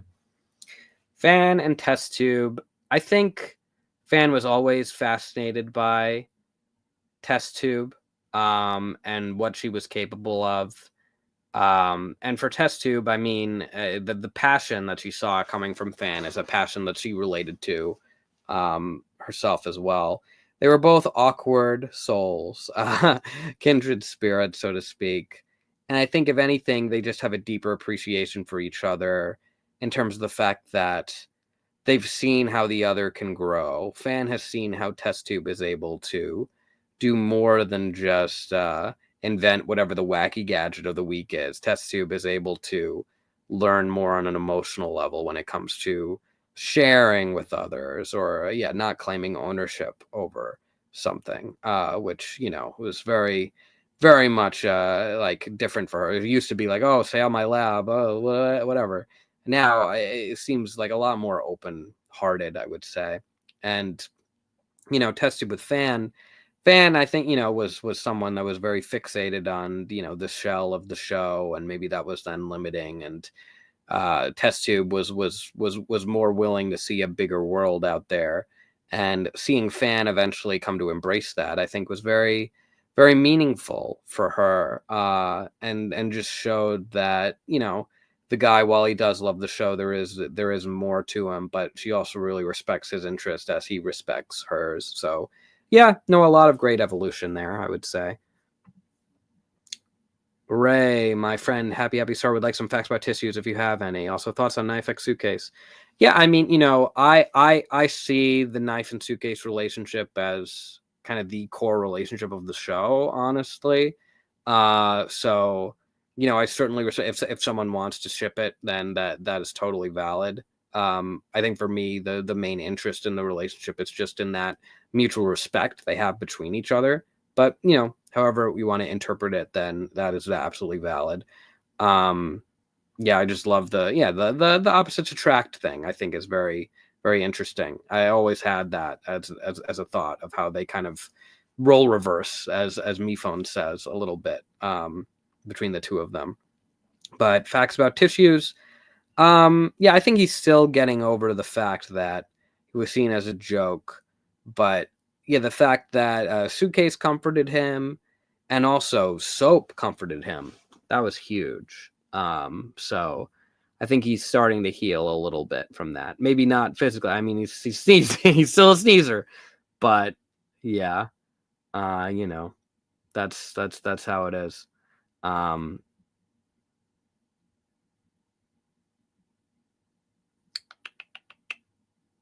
hmm.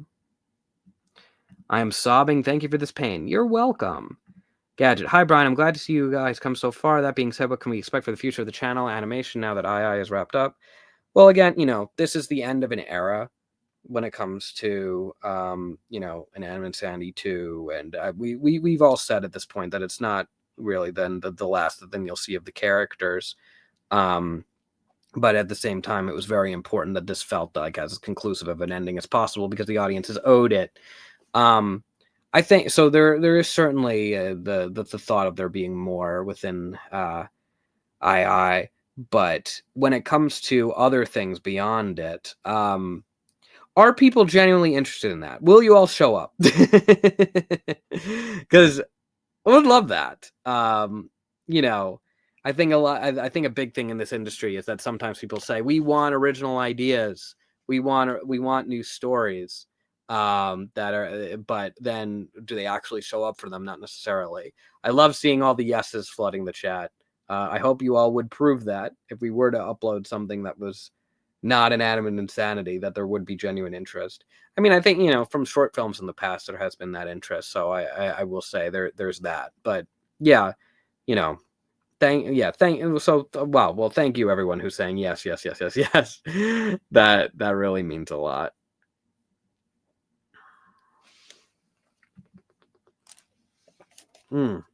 Dory Dibbs, I'm really curious on how you record Mark Hatchett's MePhone lines. How do you react to being in a movie? His voice acting is surprisingly good. I mean, it was just like how we would record anything else. Yeah, I was there for a good portion of it, to like kind of help talk through just the different performances of certain lines. Yeah, no, he's really good. Yeah, I think the main thing is always just explaining the context, because here I feel like he's become very good at being able to do the reality show host type thing and know exactly the modes and the notes to hit for that. But for these dramatic sequences, you really kind of have to be like, okay, and now you're gonna have to react like like a family member just dove in front of you and took the bullet for you, okay? And it's you have to explain that, and it's like, no, seriously though, you gotta let's really like soul search and do this. And it's a lot to ask of, like, if you sat down like Jeff Probst or something, right, to be like, oh hey, now let's do some capital A acting. And not to say he couldn't do it, I'm sure he would do an amazing job, but you have to enter into it, you have to shift gears. It's a whole different vibe. So yeah.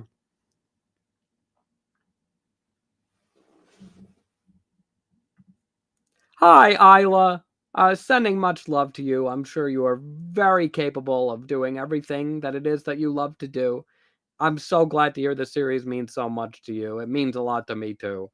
And thank you for watching. And you just keep going out there and doing the best, because that's what you do, Isla. You do an amazing job. Thank you. Thank you for being you.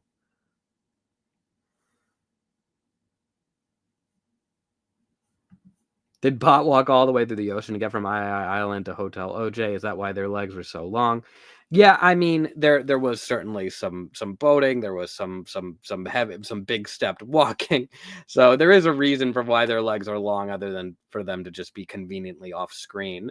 But yeah, the reaction of everyone disappearing was certainly confusion and fear, and like, what? Where did everybody go?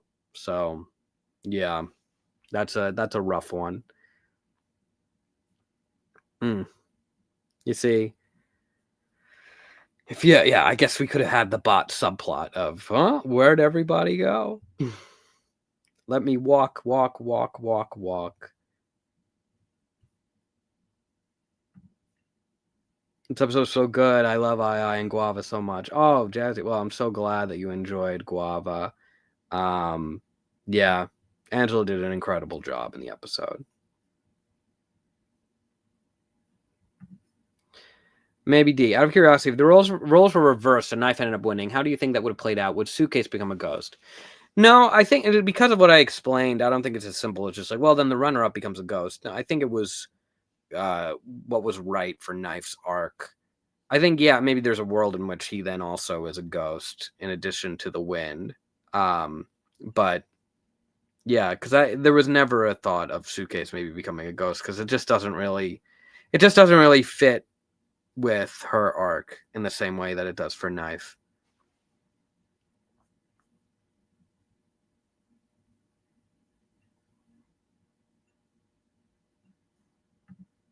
If you had one of the III newbies at Hotel OJ be saved by MePad and brought to Purgatory Mansion, who would it have been? I know why none were. Yeah, well, of course, as I'm sure you know, it's because we weren't focusing on the III characters. But I don't know, it would have been great for Cabby to be there, right? Feel like that would have been useful.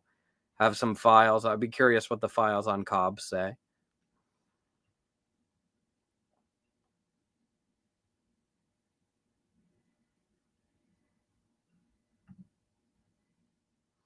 Rima, thank you so much for adding for us. I'm happy he's in a safer place in me life. But if there's a sequel or an after, by any chance MePhone knows there any way that TestTube could build another MePhone 4 and transport for us? Once again, I mean, I feel like a sacrifice is a sacrifice, and for 4S to be back just as he once was out there would negate a little bit of what was done in the season 1 finale all those years ago. So I don't think that's a road that then we would go down most likely. But again, I really appreciate the 4S love. And yeah, it was always my intention for 4S to pop up in sort of a MePhone's code to give him a pep talk or something in the II2 finale for years. And then we eventually ended up taking a beat kind of like that and doing it in the Invitational finale. And I was like, okay, well, maybe that's all that we need to do with 4S. And I realized, wait a second, 4S and Knife, here we go. Because there can be this great moment of 4S talking to Knife about how to channel anger, and that you need to do it in a way that's productive, and that it's okay to have this anger, but use it, use the rage that you would have maybe for killing someone back in the day to save a life. All that 4S wanted was to kill MePhone 4 at a point, and then died saving him. Life comes at you fast, right? And then Knife tried to kill Marshmallow so many times, and then died saving her. Life comes at you fast, right? So that's really the connection. Knife kind of does what 4S then did. So it was just a really perfect role to come up there.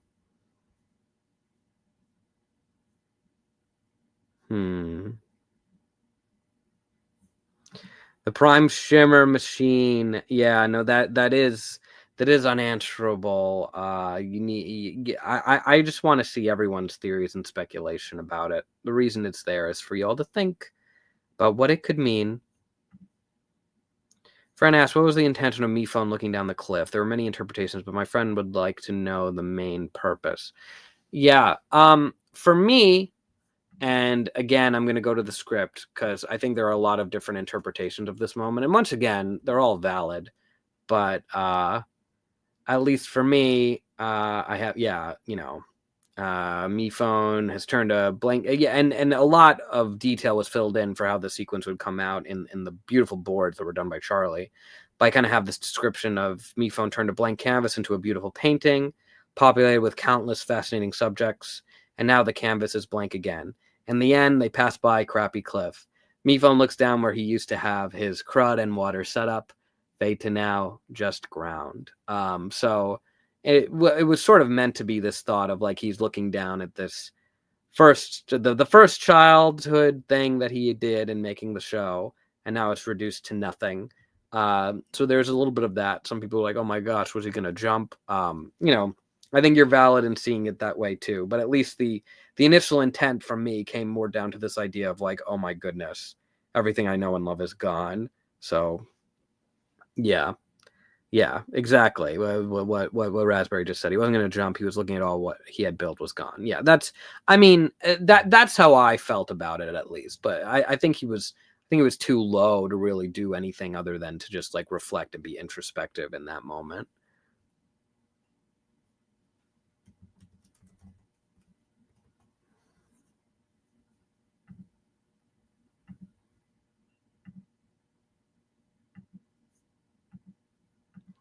You know that's not what I meant, Brian. About what? Was it? Did I not? Did Fan not say I love lesbians loud enough? What is it? What do you want? You gotta be more specific. I don't know what you mean.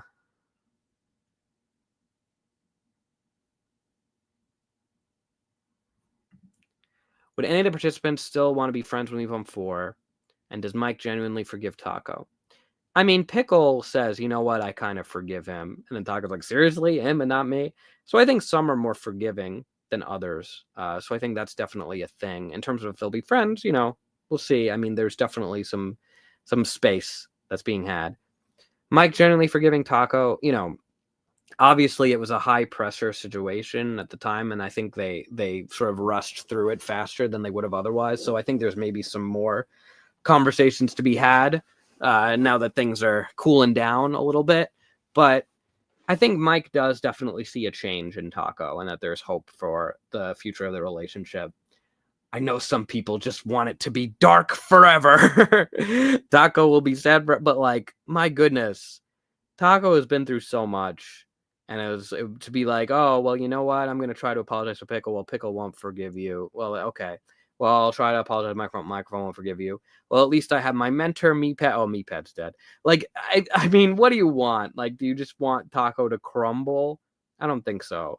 You know, I think Microphone has a reason to have a guard up, and there was a reason why I included the scene of Soap being like, "Listen, if you hurt her again, we'll scrub you out of her life so hard." So there definitely is a guard up there, but Taco didn't really do anything to Microphone specifically that Microphone would feel like would make the relationship a fully burnt bridge.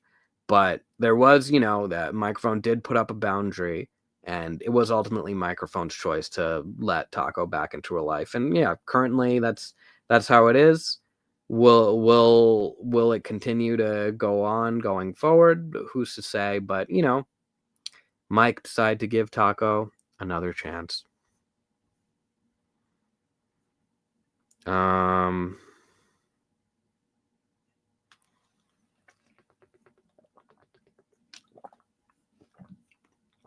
I for real hate Cobs. That's why I looted his corpse. There you go.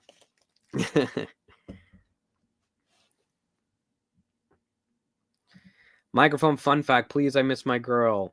Microphone, I think would love to team up with Spoiled Lemon, especially now that Guava's like a featured singer and finally got a solo despite Starfruit's contract explicitly barring her from having one. To me, there was such an irony and like, oh my goodness, Starfruit has this contract that explicitly bars Guava from having a solo. Meanwhile, Guava is played by Angela, who has an amazing voice, and I'm Starfruit, and I can't sing for my life. So I thought, yeah, it was just a funny little comment there. But yeah, for Microphone, I think she was like, oh yeah, rock on, Guava. It'd be cool to be a part of this or to do my own thing, So I think she found that inspiring. It was just another fun part of being at that concert. Dearest Reject, what was the most fun part of creating the finale? I love the stages of completion of like having the script or at least a solid draft be done and be able to do a table read with Adam and Justin, and then later with the rest of the crew, and to see to get the laughs and the stuff, whatever other notes and things, and it's that, and also like when the music comes in and you get to watch the episode. These are usually the moments that hit the hardest for me, because I'm like, okay, there's a lot of creating and workshopping, but these are moments where you get to actually kind of look at it and see it as like an episode, get a preview of what it'll really be like from a viewer perspective. And that's really fun for me, because it's like, oh, we are like creating also includes the creation in that moment. And that's very important. Okay, so where's MePad now? MePad is dead. A MePad fact to help heal from the depression you gave would be appreciated, of course. Let's see what I could say here. MePad, I think MePad was also very interested in because when the video game thing comes up and Act 2, and MePad is like, oh, it's about the wires that they're focused on, not the games. I think the MePad has taken a bit of a liking to games, at least as a something that can be relaxing for others or for him. Like, oh, yes, we'll play some pong and we'll pass the ball back and forth, and it appears that I have won a point. I think, yeah, it's very therapeutic in a way that is pleasing to them. And I think even maybe if they were taken down the line of other different games, like first it's like Pong as like a gateway, and then like Soap was like, oh well, then let's play like Call of Duty or something, and then MePad's like, oh well, I can see how this would be therapeutic as well. It is a bit more active, but I can see the appeal. Yeah. Yeah. Cobs was my favorite character. I'm upset. Listen, they had to die. You know it. I know it. We all know it. I'm sorry, though. He's a great character. He is a great character. Hey, Brian, now that II is done, how's going to be the future of the franchise and animation epic? Well, as I said, hopefully people are interested in future projects. We'll just have to see if you actually are. I hope when you say yes, you mean it, that you want to see more. How is the experience of having II in the cinemas?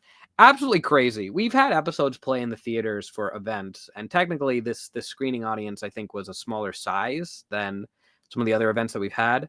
However, the energy in that room was the most intense and invested that I've seen up to this point. It was crazy, and it just hit different, being able to see it in a movie theater like that. And they had the little like silence your cell phone type thing that played before. We had a little opening logo that people haven't seen yet. It felt like, wow, this is a movie. There's like the poster out there. There's the little like lit up thing when you go into the theater. We took a picture with, like, I was like, wow, this is absolutely incredible, because the movie theater is like kind of a sacred place for me. I know, I to be honest, as cringy as it might sound to say. So for something that I wrote to be there in a theater where, like, Wicked and Gladiator 2 are playing, I'm like, whoa, wait, our little movies here? It was amazing. Yeah, silence your MePhones, exactly. Generic client, yeah. Oh my goodness.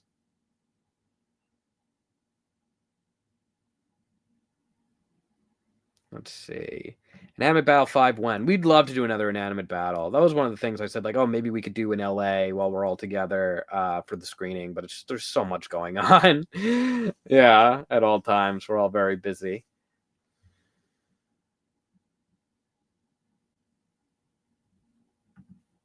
Crinsvale Capitha. Let Cabby sing. Casey Landman's voice is so pretty. Yeah, I mean, I had reached out because there are various like many different people within the cast, if they were interested, of course, were asked if they would want to contribute. And I definitely had reached out to Casey, and Casey was like, oh, are you sure? I don't think it would really sound good. I was like, are you kidding me? You would sound amazing. It just never, I don't think I don't think we ever ended up getting from her.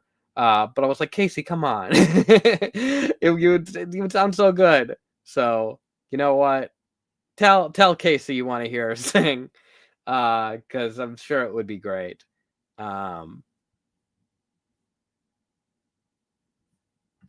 Last time on Inanimate Insanity, Steve finally dies. Has Suitcase bonded with any of the invitationals? What does he think of them? I think she's bonding with all of them, especially Cabby. Not just because, I'd like to think that they bond before Suitcase even knows that Cabby is a winner, because then she does, like, as she says, she's like, oh yeah, don't spoil. I'd like to see it. So she does see the season, but Cabby, she just sort of like vibes with Cabby, and maybe even says like, oh, I've been watching the season, and Cabby's like, oh, okay, and like plays coy about it. And then by the end, Suitcase is like, "Oh my gosh, you won! My friend won!" And Kevin's like, "Yeah, okay. Had to keep the secret. I know you didn't want it spoiled." And yeah, so I feel like they would just really like hit it off very, very well. But I think Suitcase would get along with all of it. Suitcase has a way of getting along with people.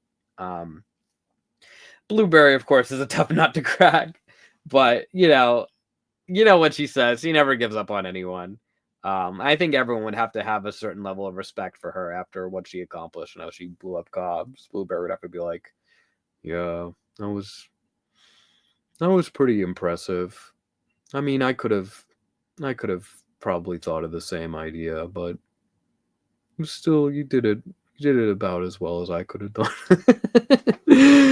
Oh man. How are Knife and Suitcase doing together since they got so much closer in the final? Also, can you say hi to your friend Envy? Oh, sorry. Hi to your friend Evie. Why did I say Envy? Boy, I'm inside out too pilled. Hi to your friend Evie. Oy. Knife and Suitcase are doing great. They've never been closer. I think they always were close. I think Knife was always looking to kind of protect Suitcase, and Suitcase respected Knife. But now, they're more directly kind of on really great terms with each other. You found I when you were 8, now you're 19. Oh my goodness. Thank you for sticking with us for so long. As for what we're going to be working on after 18, we'll probably, you know what? The first thing is we're going to be working on learning how to take a break. We're going to be working on our work-life balance. That's what we're going to be working on. Oh my gosh. Do you know if when the other I-18 songs will be out on streaming platforms? I believe Karma Waits is already out there. The other songs of which would be II, the group ensemble number, as well as Make Your Own Reality, which is the credits song, both with vocal performances by Angela Giratana. They both will be on streaming soon. We will make sure they are out there. Hopefully soon. Yeah, hopefully.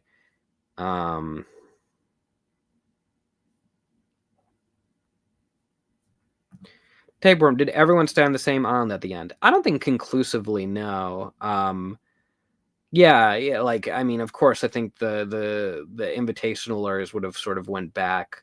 But, you know, I think maybe it would be great if there was a bit of a convenient transportation that was dreamed up that could help everyone see each other more frequently. Or maybe, you know, there are certainly ways to be able to see each other. So, you know, maybe some decide to stay or take an extended vacation or go back and forth. But, you know, it's certainly not like the other island was abandoned, so to speak. Yes. Happy birthday, Springs! Oh my goodness. And also happy birthday to you, Bills Abundance. You asked for you and your friend to get happy birthdays. Oh, you have back-to-back days after the finale release are your birthdays? Oh my goodness. I was going to say, what are the odds of that you both have a happy birthday coming up right on top of each other? But I guess that's why you're friends, because you were born so close to each other. Oh my goodness. Zeldonix, you made the Crusade 4S plush. Oh, I have it. Yeah, I have it right there. Oh, I'm sure. Wow. Yeah, that must be crazy to have brought a physical item of 4S and then for him to appear on screen unexpectedly. Thank you so much. Oh my gosh. Now the trilogy of seasons is wrapped up. I look forward to the potential official II guidebook we discussed in stream before. Oh yeah, I had that of like MePhone's like pitch Bible, right? Is that what I was saying? Gosh, I'm hard pressed to even remember. I say so many things on here, but yeah, no, that was a cool idea of like all different ideas that MePhone had in developing the show. I think that's what I had said.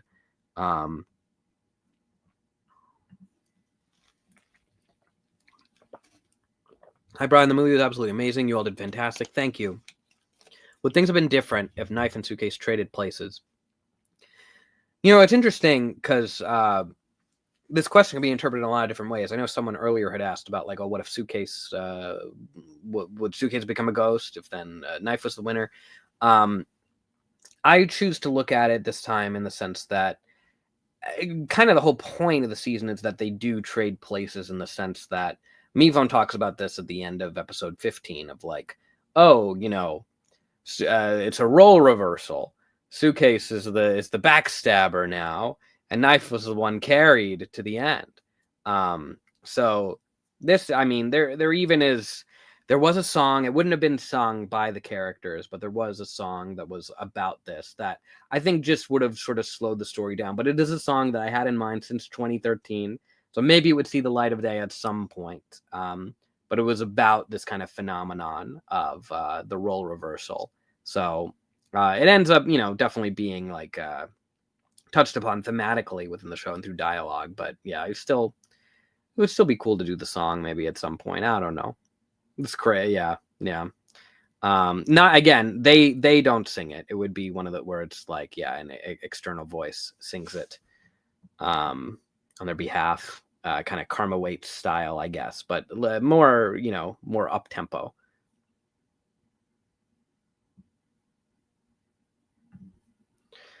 Doogie Andrew, what was the thought process behind the idea of the line race in MePhone's Afterlife place, and why was it there in the first place? Well, I mean, Box talks about how it's indicative of the game in miniature, a cruel joke from their divine comedian. So, yeah, it's just it seems like it's this thing where it's inescapable, and you're doomed by it, sort of doomed by the narrative in a way of like you play the game and the game hurts you in the same way that the real game out there does. But kind of like the real game out there, MePhone would have, subconsciously had this in the back of his mind as like indicative of the kind of happy childhood game that he would have enjoyed playing or partaking in or hosting or whatever. So that's what's there. So it's a little version of what he made out there as the show. And yeah, in the same way that the show has eliminations, this game also has eliminations. So, but to be eliminated from the mind is to be eliminated altogether. So that's kind of the connection there. Hopefully that makes sense.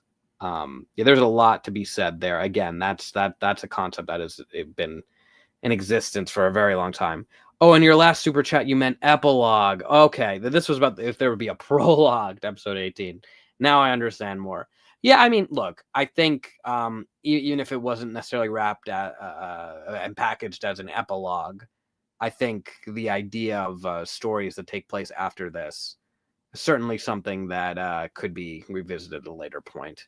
Kind of like I said about like, Bot and Bo or whatever. So yeah, so we'll see.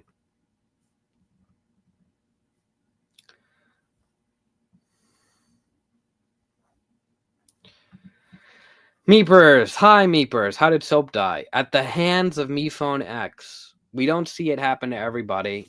Soap, people walk into different rooms of Hotel OJ or run around, whatever. But it was a very chaotic time. It's a very packed place, especially with the additional guests. It's even more packed than it usually is. So, yeah, at a certain point, you can't see everyone necessarily dying on screen. But yeah, to me, Soap was always going to be important because of the recently deleted thing. And I'm so proud of everybody that picked up on it and were like, oh, recently deleted, that probably means something, because that was meant to be the foreshadowing, because I wanted to play fair. I didn't want to just be this thing of like, oh, well, then they come back and you would have never known it, you would have never thought it or guessed it or whatever. It just came out of nowhere. Nope. We say about recently deleted. So there's that.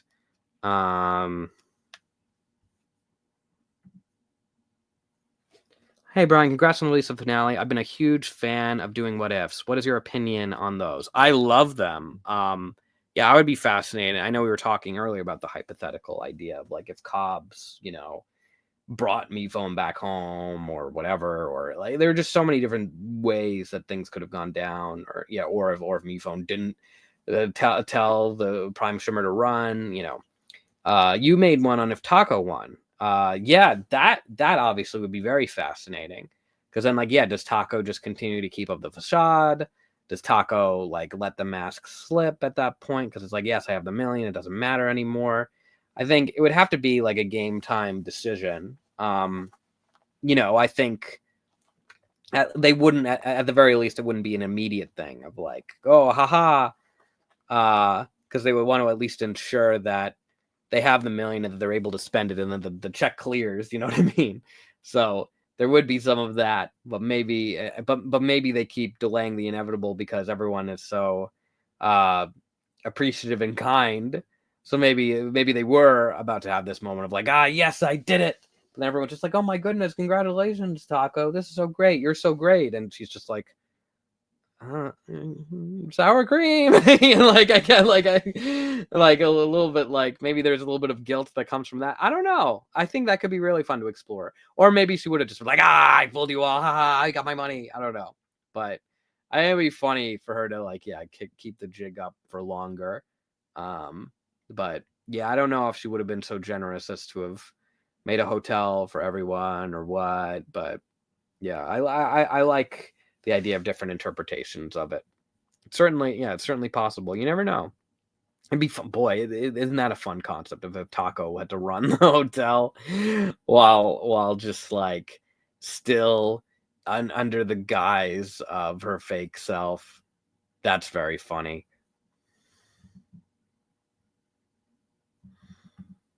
May, why did Cobs make Adam in the first place? It was a way to keep the reality show stuff going while establishing a benefactor, like an executive producer or whatever you want to call it, so to speak. So not to break the illusion and kind of let things going, let it continue. See what MePhone would do while secretly pulling the strings in such a way. What's your favorite II episode? I mean, it's this one. It's the movie. There you go. I mean it. I think it's the best thing we've ever done. We worked so hard on it. It's all been building to this. Yeah. What is your favorite part of the finale song? Well, there are 3 songs in the finale. I'm assuming you're probably referring to the II group finale number, in which case, I mean, I love what Ben wrote, which is the II chorus of, Starfruit came to me with dreams and a guitar. He said, "Hey, stick with me, kid, and it'll take you far." Now he claims that he's the reason I became a star, and how dare I try to break out of his repertoire. Because what Ben did there is he basically has this metaphor for what the movie is about, which is this idea of like, you may have made me in the way that the MePhone made the contestants. So it was like, oh, well, you make someone's career, then Starfruit make Guava's career, but you don't make me who I am.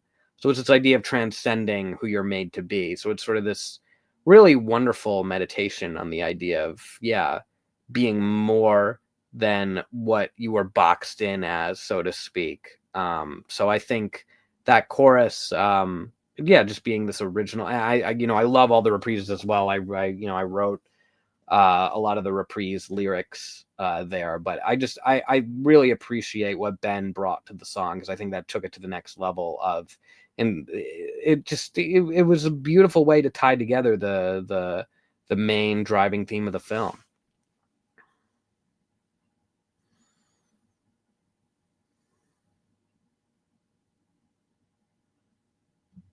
Wouldn't it be Odsy instead of Mr. Hodgep? Oh, leave me alone. Leave me alone. I can be inconsistent if I want.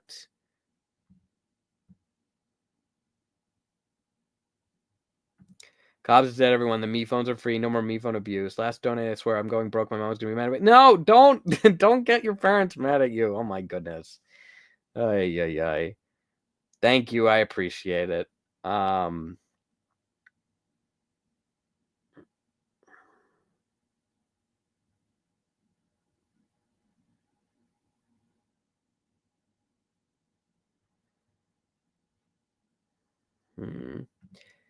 Watch Revive for 10 years and wanted to say thank you for you and the crew's work. I always love your writing. Thank you so much. What are the chances of the MePhone brothers returning with the aliens, or is there animosity? I think there's certainly respect that MePhone was honest about saying, hey, get out of here. 3GS, I think it's a little rougher. I would never say never, but Yeah, that's a tough one. That's a tough one. I mean, I think the aliens would have every right to hold on to animosity there, even if 3GS wanted to make things right. But hey, what we've learned about apologies. Just because you're not going to get a good result doesn't necessarily mean. But I mean, this is a pretty extreme case in terms of what 3GS was attempting to do. Yeah, I don't know. That's rough. That's pretty rough. That goes beyond just like, oh, I'm sorry. Mad Boss, what does Soap and the Floor think about each other? That's a great question. Yeah, I mean, they had that little moment shared together in the song. I just thought that was so appropriate to do, like, because it was the scrubbing the floors always removes a frown. It was like, hey, I'm the florist, please don't scrub me, ow. Just a fun twist to put on it. Now that we have a character called the Floor, I think Soap thinks the Floor is cool.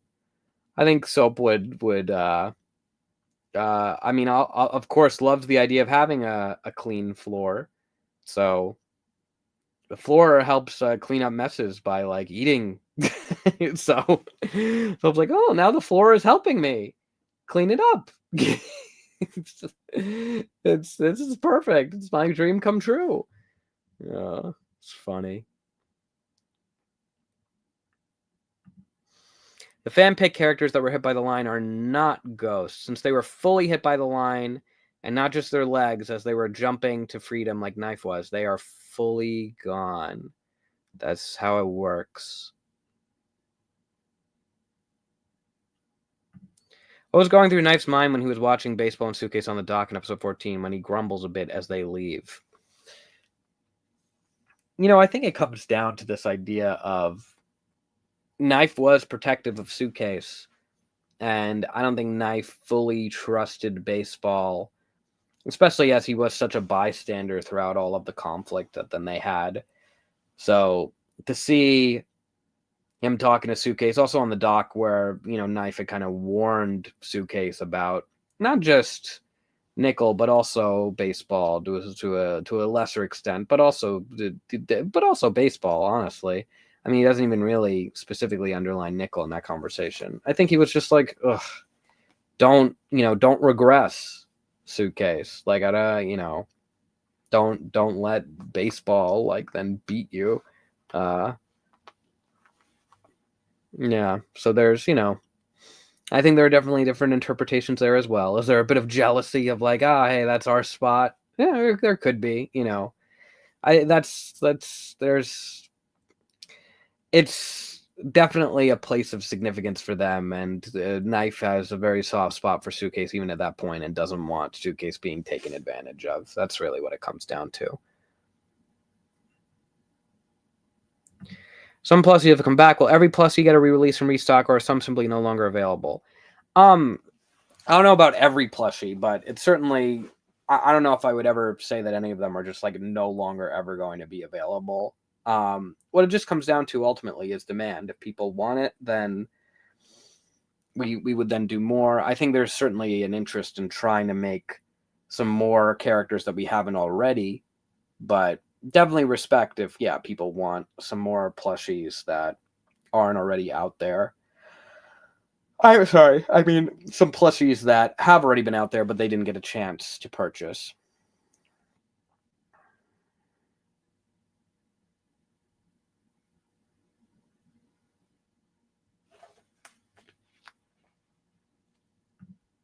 Alfie, I remember you saying Suitcase vented a knife on the couch because she couldn't find MePhone. Oh, yes, in Act 1, yes. What about Knife? Did his interaction with Trophy make him that bummed to the point he had to sit in silence? Yeah, I think he was definitely aggravated about it because it's like, oh, you're trying to call me out and saying that then I'm not tough anymore, because he still sees himself as tough. And then I think he just was, I don't know if necessarily bummed out. He wouldn't let Trophy bum him out, but he was reflecting a little bit and was like, how have I changed? Have I changed in a way that I'm pleased with? No, I think I have done the right thing, because I don't want to give into anger anymore. That's something I know that I shouldn't do. But am I losing sight of myself? I think this is stuff that Knife really comes to a resolution with in episode 18 in Act 3, because it's like, oh, I can still have that anger. It's just about where I'm placing it. I don't have to rid myself of it entirely. So I think Knife there was reckoning with, like, have I just lost an important part of myself? But then he found it again.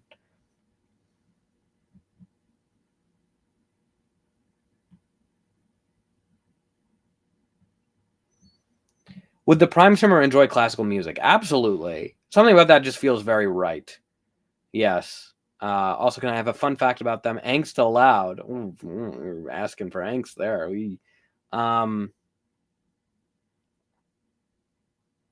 I think they were very lonely for a long time, and certainly spent an extended period having just given up hope on the lost eggs. I mean, you said angst, so.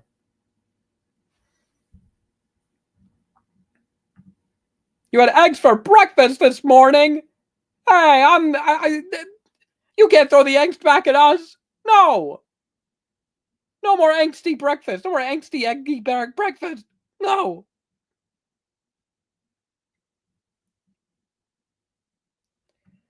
So that my friends Liam and Gabe introduced myself and some others. So recently we've been super hooked ever since. Great work on the finale, and thank you and the team for all your hard work. Thank you so much. Jordy Cat, what's your favorite II song? That changes all the time. I honestly, I mean, that II song is a beautiful number, and I think, I have on heavy rotation all three of the songs that are in this finale. I love Karma Waits. It is heartbreaking. Although I will say, you got to be in the right mood to listen to it, because that is heavy. Make Your Own Reality, I think, is beautiful. Yeah, I want to show that some more love, because I think, the one number is right up at the front. So it's the first thing you see when you watch the episode. The big group number with all the different songs. I mean, that's such a service to the fans. Everyone's going to pay attention to it. So I want to show some love to Make Your Own Reality, because I think it's absolutely gorgeous. I think Olivia did an incredible job writing it and singing on it. And Angela, of course, amazing vocals on it. Just sang it so beautifully. Yeah, and I mean, I think that song also is just the perfect culmination of the series, and transcending beyond a reality show and reality show contestants facing reality. Yeah, I think the main little bit that I contributed to it was like the can a reality show be our reality? No.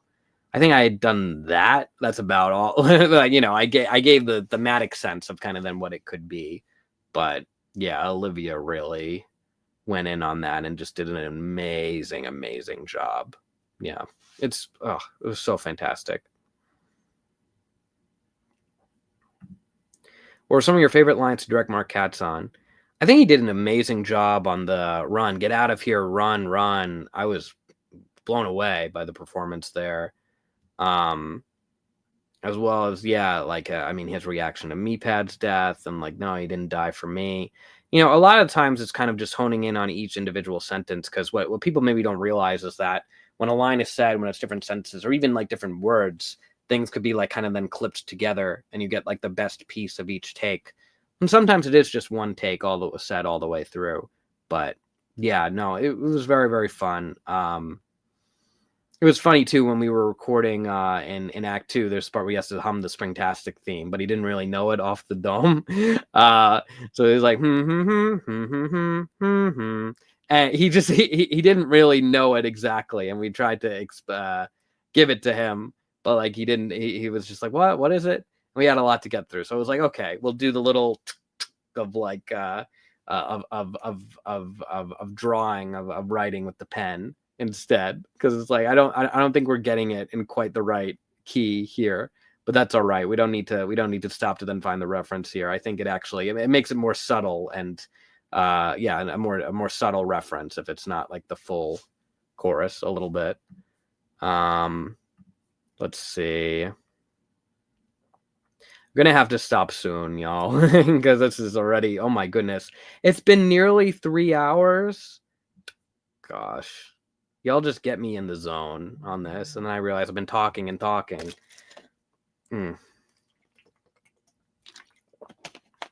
Yeah, someone's saying go to bed, or MePhone X is gonna get you. Okay. Well, I'll try to get through as many more of these as I can.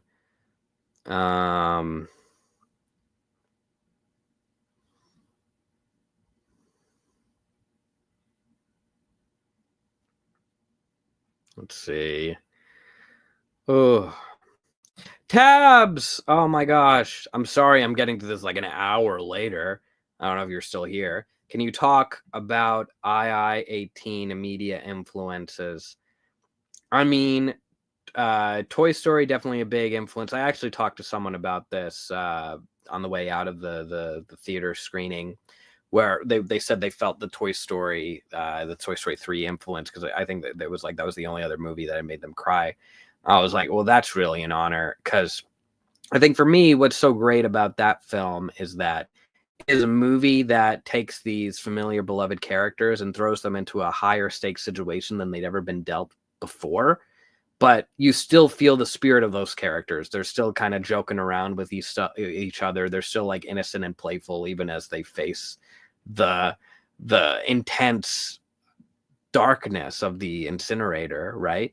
So that, I think that was a spirit that I really kept in mind, of like, hey, as dark as this is going to get, the characters are still sillies, they're still little sillies. So it was like, that's something that's important to keep in mind, because that's what will make it feel truly inanimate insanity, if you retain that throughout. For every crazy alien encounter, there must be a big ladder, so to speak. So that was definitely an influence. There are so many. Yeah, I talked about, the hoodwinked thing. I talked about yeah, I mean, the end credits are meant to be like, I was very inspired by the Am I Dreaming sequence, that kind of is a minimalist recreation of the film that we just saw for Across the Spider-Verse credits. So that was a thought, but also like the visual style of, like, I love the the Equestria Girls Friendship Games opening credits are a really amazing style, and Kat was really able to hit on that quite wonderfully. Boba did great on the boards too. Oh my gosh! So yeah, I mean, so many different influences. The SpongeBob SquarePants movie, of course, I'd get a movie that, yeah, like, I think adapts the show so beautifully, and yeah, like, again, really ramps up the stakes. It was, I think Rebecca Sugar said it best. Rebecca Sugar and Ian Jones Cordy, when talking about Steven Universe, the movie, where it was like, I feel like I probably talked about this on another stream, but the best show to movie adaptations, what they do is they take the thing that's core to the show and remove it from the show. So like the Beavis and Butthead movie is like something where it's like, oh, they usually watch TV. Well, then their TV gets taken from them. They got to get their TV back or whatever, right? Steven Universe is like, oh, all the character development of like Pearl, Garnet, and Amethyst is then so important, that growth, well, that gets taken away. They're reset, With Inanimate Insanity 2, the movie, all the characters, they're turned inanimate. They're not insane anymore. They're just inanimate. So yeah, again, I could spend so much time on this question, and we could talk more about it just between the two of us too. But really great question. No question. Just wanted to thank the group for creating the show. It generally changed my life and inspired me to be a better artist. Thank you so much.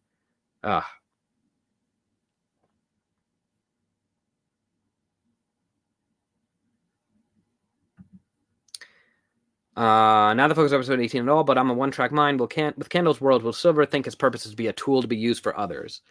No. I think Candle was just being playful about, like, you finally reached your potential. I think it's a bit of wordplay as well, like reached, of like he was thrown high up in the air and hit the thing. So I don't think Silver will take it overly seriously, and if he starts to, Candle will set him off on the right track. I think it was also more of just like a way to being like, hey, I know you tried to come up being like, oh, well, finally someone has recognized my unique abilities. Like, hey, calm down with the ego there. So there you go. Is Brian season 1's recapper, specifically Brian Bot? I love this theory, honestly. I think that's really funny. I'll just go with that. I think that's hilarious. Oh my gosh. Are we ever going to get a behind the scenes of the script? Your wording of the final knife and suitcase scene got to me and makes me so curious about other writing within the script. Thank you, Marvin. Yeah, I mean, if y'all are interested in that, I could probably do more. I would love to write out the script in more detail. And yeah, just kind of, you know, like whether and maybe make that publicly available or something. I don't know. If y'all are interested in that. Well, people are saying me, I'm interested, very interested. Okay. Good to know. Good to know. You're still crying off and on. Oh my gosh. Hey, Sammy. Thank you for watching. Thank you for being here. And you know what? Crying is a good thing. Let the feelings be felt. That's what I always say.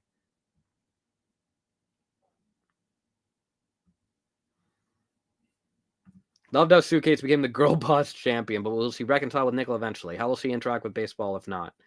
I mean, she can be cordial enough with Nickel. It's not like she has to completely avoid him at every turn, but she doesn't have to be his friend if she doesn't want to be, you know? Like, you know, she doesn't have to be like, oh, Nickel's here, I'm gonna turn around or anything, or be like super overly dramatic about it. Although it'd be funny if she was.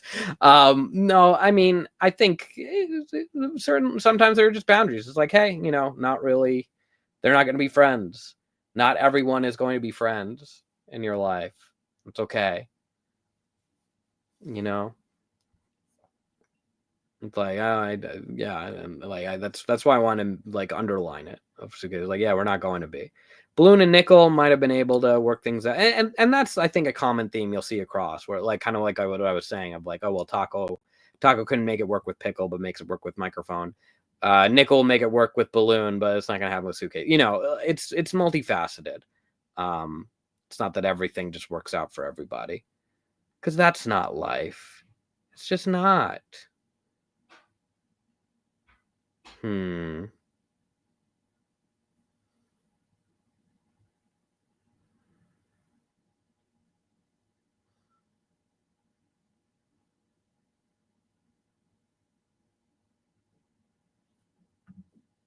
Oh my god, finals are coming up. You can do this, Leisha! And if you do bad, you'll explode like Cobs. Okay, no, but not really, though. That won't happen. Just do the best you can, all right? I know you told me to say that, but I don't put too much pressure on you with the finals. I've been there. I know. Just to pull the veil back for a second. Yeah, just, you know, do what you can. Your whole life isn't going to be determined by one big test, okay?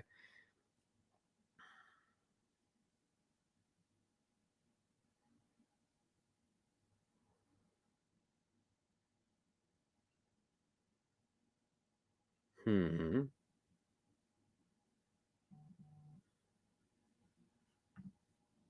So what exactly is Springtastic? Is it a real or fictional cereal brand? Because Spring isn't real, but we hear MePhone humming the theme in a flashback. Springtastic is a real brand. I'd like to think it's just kind of like this old brand that's fallen out of style, but maybe like MePhone saw some old recordings of it on a tape or something, you know. But yeah, so it's like obscure at this point. But MePhone and everyone generated by MePhone would know it and love it. So when he makes Springy, or his own Springy, I guess, based on what he saw in the commercials, and it's like, wow, I love it. But Bot's like, huh? Who is this? What?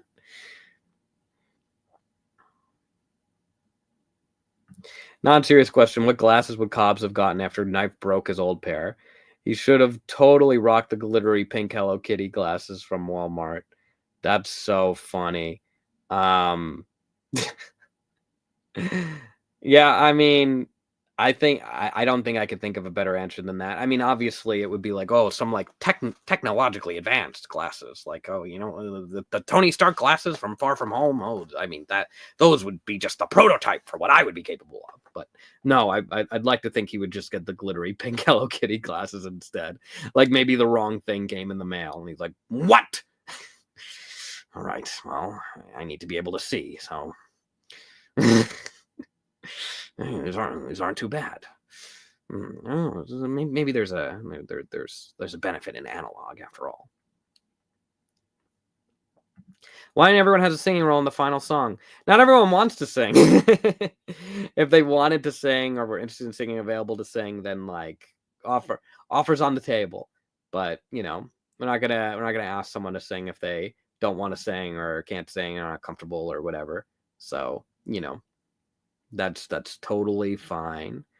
There's a lot of, and ultimately it's all characters that had some sort of relation to the pre-existing songs that really needed to sing. So that's what was prioritized as well. So, hi Peyton, thank you for thinking I-18 was so awesome sauce. You are also awesome sauce. So this is something that you have in common.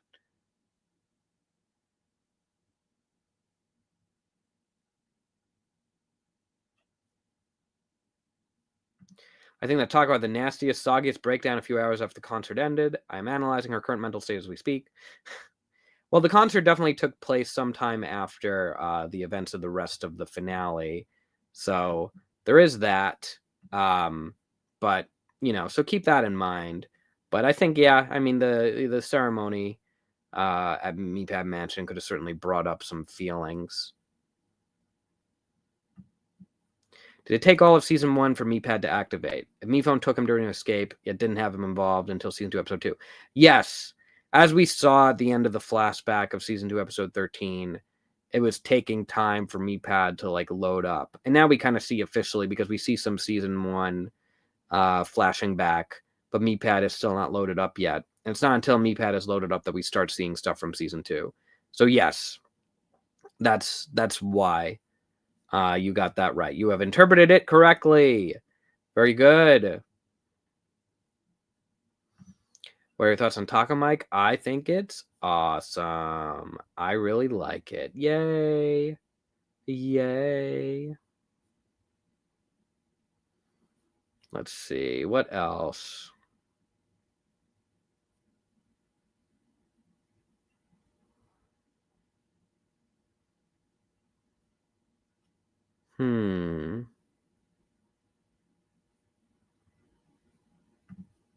Well, the movie, the whole series was put on a DVD or Blu-ray to get, but these dedicated fans here, I can see them digging the store shelves for it.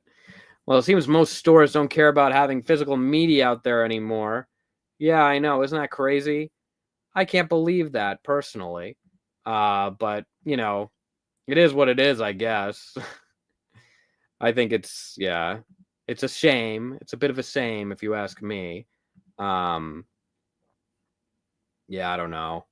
To me, that's, I would love for it to have a DVD or Blu-ray, even if it was just the movie. I saw, I think someone did fan art of like a menu in the style of the classic Shrek 2 menu, but with the II characters. And I think that would be amazing. I wrote out even what the little different intros for all the sub menus would be, and I think I sent those to Whoop too, because I was like, hey, I know you've done DVDs before. Maybe she can make some magic happen. Okay. I think I'm getting close to caught up. My gosh, Silver Lettuce, you learn Karma waits on flute. That's awesome. Definitely post the cover. Anthony will love it. Hi to your sister. Hi to your sister. There you go. Hey, Brian, do you think Marshall's struggle to outrun the red line is due to her guilt about things went with Bo and Apple and her negative perspective of the show? Yes, and also her whole struggle with what's real, if anything on the show is real, I think is only further sent into spiraling when it's like, oh, maybe she herself isn't even real. So that's pretty wild. What kind of questions would MePhone have originally asked for Truth or Flare before Taco took over for the challenge? Certainly things that weren't as hard-hitting. I think it would have been more like kind of stupid, shallow stuff of like, tell us your craziest secret. Yeah. Like I don't think he's as perceptive. Or it would be like, oh, what do you really think of cookies? Like, I don't know. I think he'd be trying really hard to ask things that would blow people away. But then he would realize, oh, Maybe I'm not the best at this, actually. Oh my gosh. But maybe it's a good thing that Taco interfered.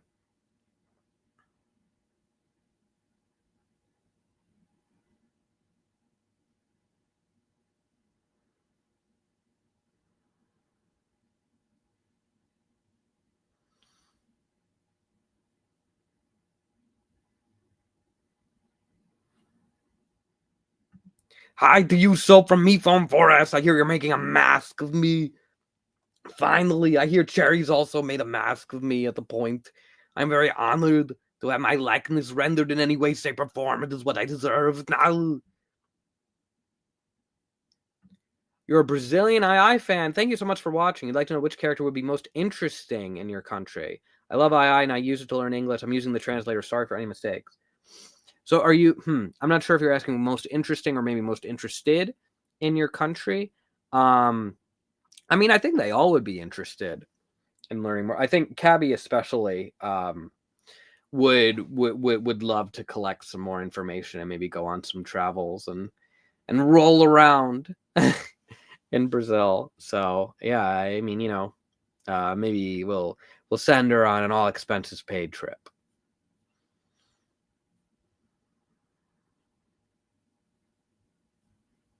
Hi, Ollie.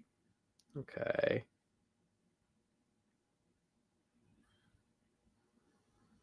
Let's see. Okay, my throat is getting very, very sore, and it's getting pretty late. And we've done 3 hours and 5 minutes. Oh my goodness. I will take this question. This might be it. Hey, this show really kept me going through the better part of my high school years, and now I'm an adult with adult money to spend how I like. Nice. Anyway, are there any fandom headcanons you've seen that you particularly like? I mean, I love whenever anyone has an interpretation of the show. Especially love all the beautiful, all the beautiful fan art I've been seeing coming out of the series. And yeah, I mean, I guess I would pivot this, because I wouldn't want to just go in on one specific headcanon or say that it would influence me in a certain way. Because I think what's so beautiful about headcanons is that everyone could have their own. But I would love if we could get some fan art made of our new friends. If we aren't already working on it, if we could get some fan art for Box, and if we could get some fan art for Guava, because I think, I would want Asia and Angela to have very warm welcomes from the Inanimate Insanity community. So, if you're not already working on it, that is my call to action for the Inanimate Insanity fandom, for the OSC, right? Some Box fan art, some Guava fan art, and just get it out there, and just show the love. I think for people who have been part of the community for so long, not to say it's taken for granted, but it's more just like you see it out there and you're like, oh my gosh, this is an amazing thing that just sort of is always there. But for people who are new coming into it, I think it's especially important for them to bask in the fun of it as well. And this, the same goes for any of our crew members who are newer as well. I brought up Tabs earlier. Tabs has come on very, very recently and did just such an amazing job storyboarding the II song and other scenes like the Forest and Knife scene. So there are a lot of just anytime you see somebody new, whether they're their crew, cast, or just a fan coming in, and say welcome them in. Kind of bringing it full circle from how I started this live stream of whether you're an old or new fan. No matter who you are, I want this to be a welcoming community. A community just like what Suitcase said, where everyone can be together. Yeah. No, I think that's a great note to end on, actually. Thank you very much for this question. And we're going to stop it there for now. There will be plenty more times for us to talk, I'm sure, but thank you all so much for coming. Much love to you all. We couldn't have done this without you. And, just from the bottom of my heart, thank you, thank you, thank you.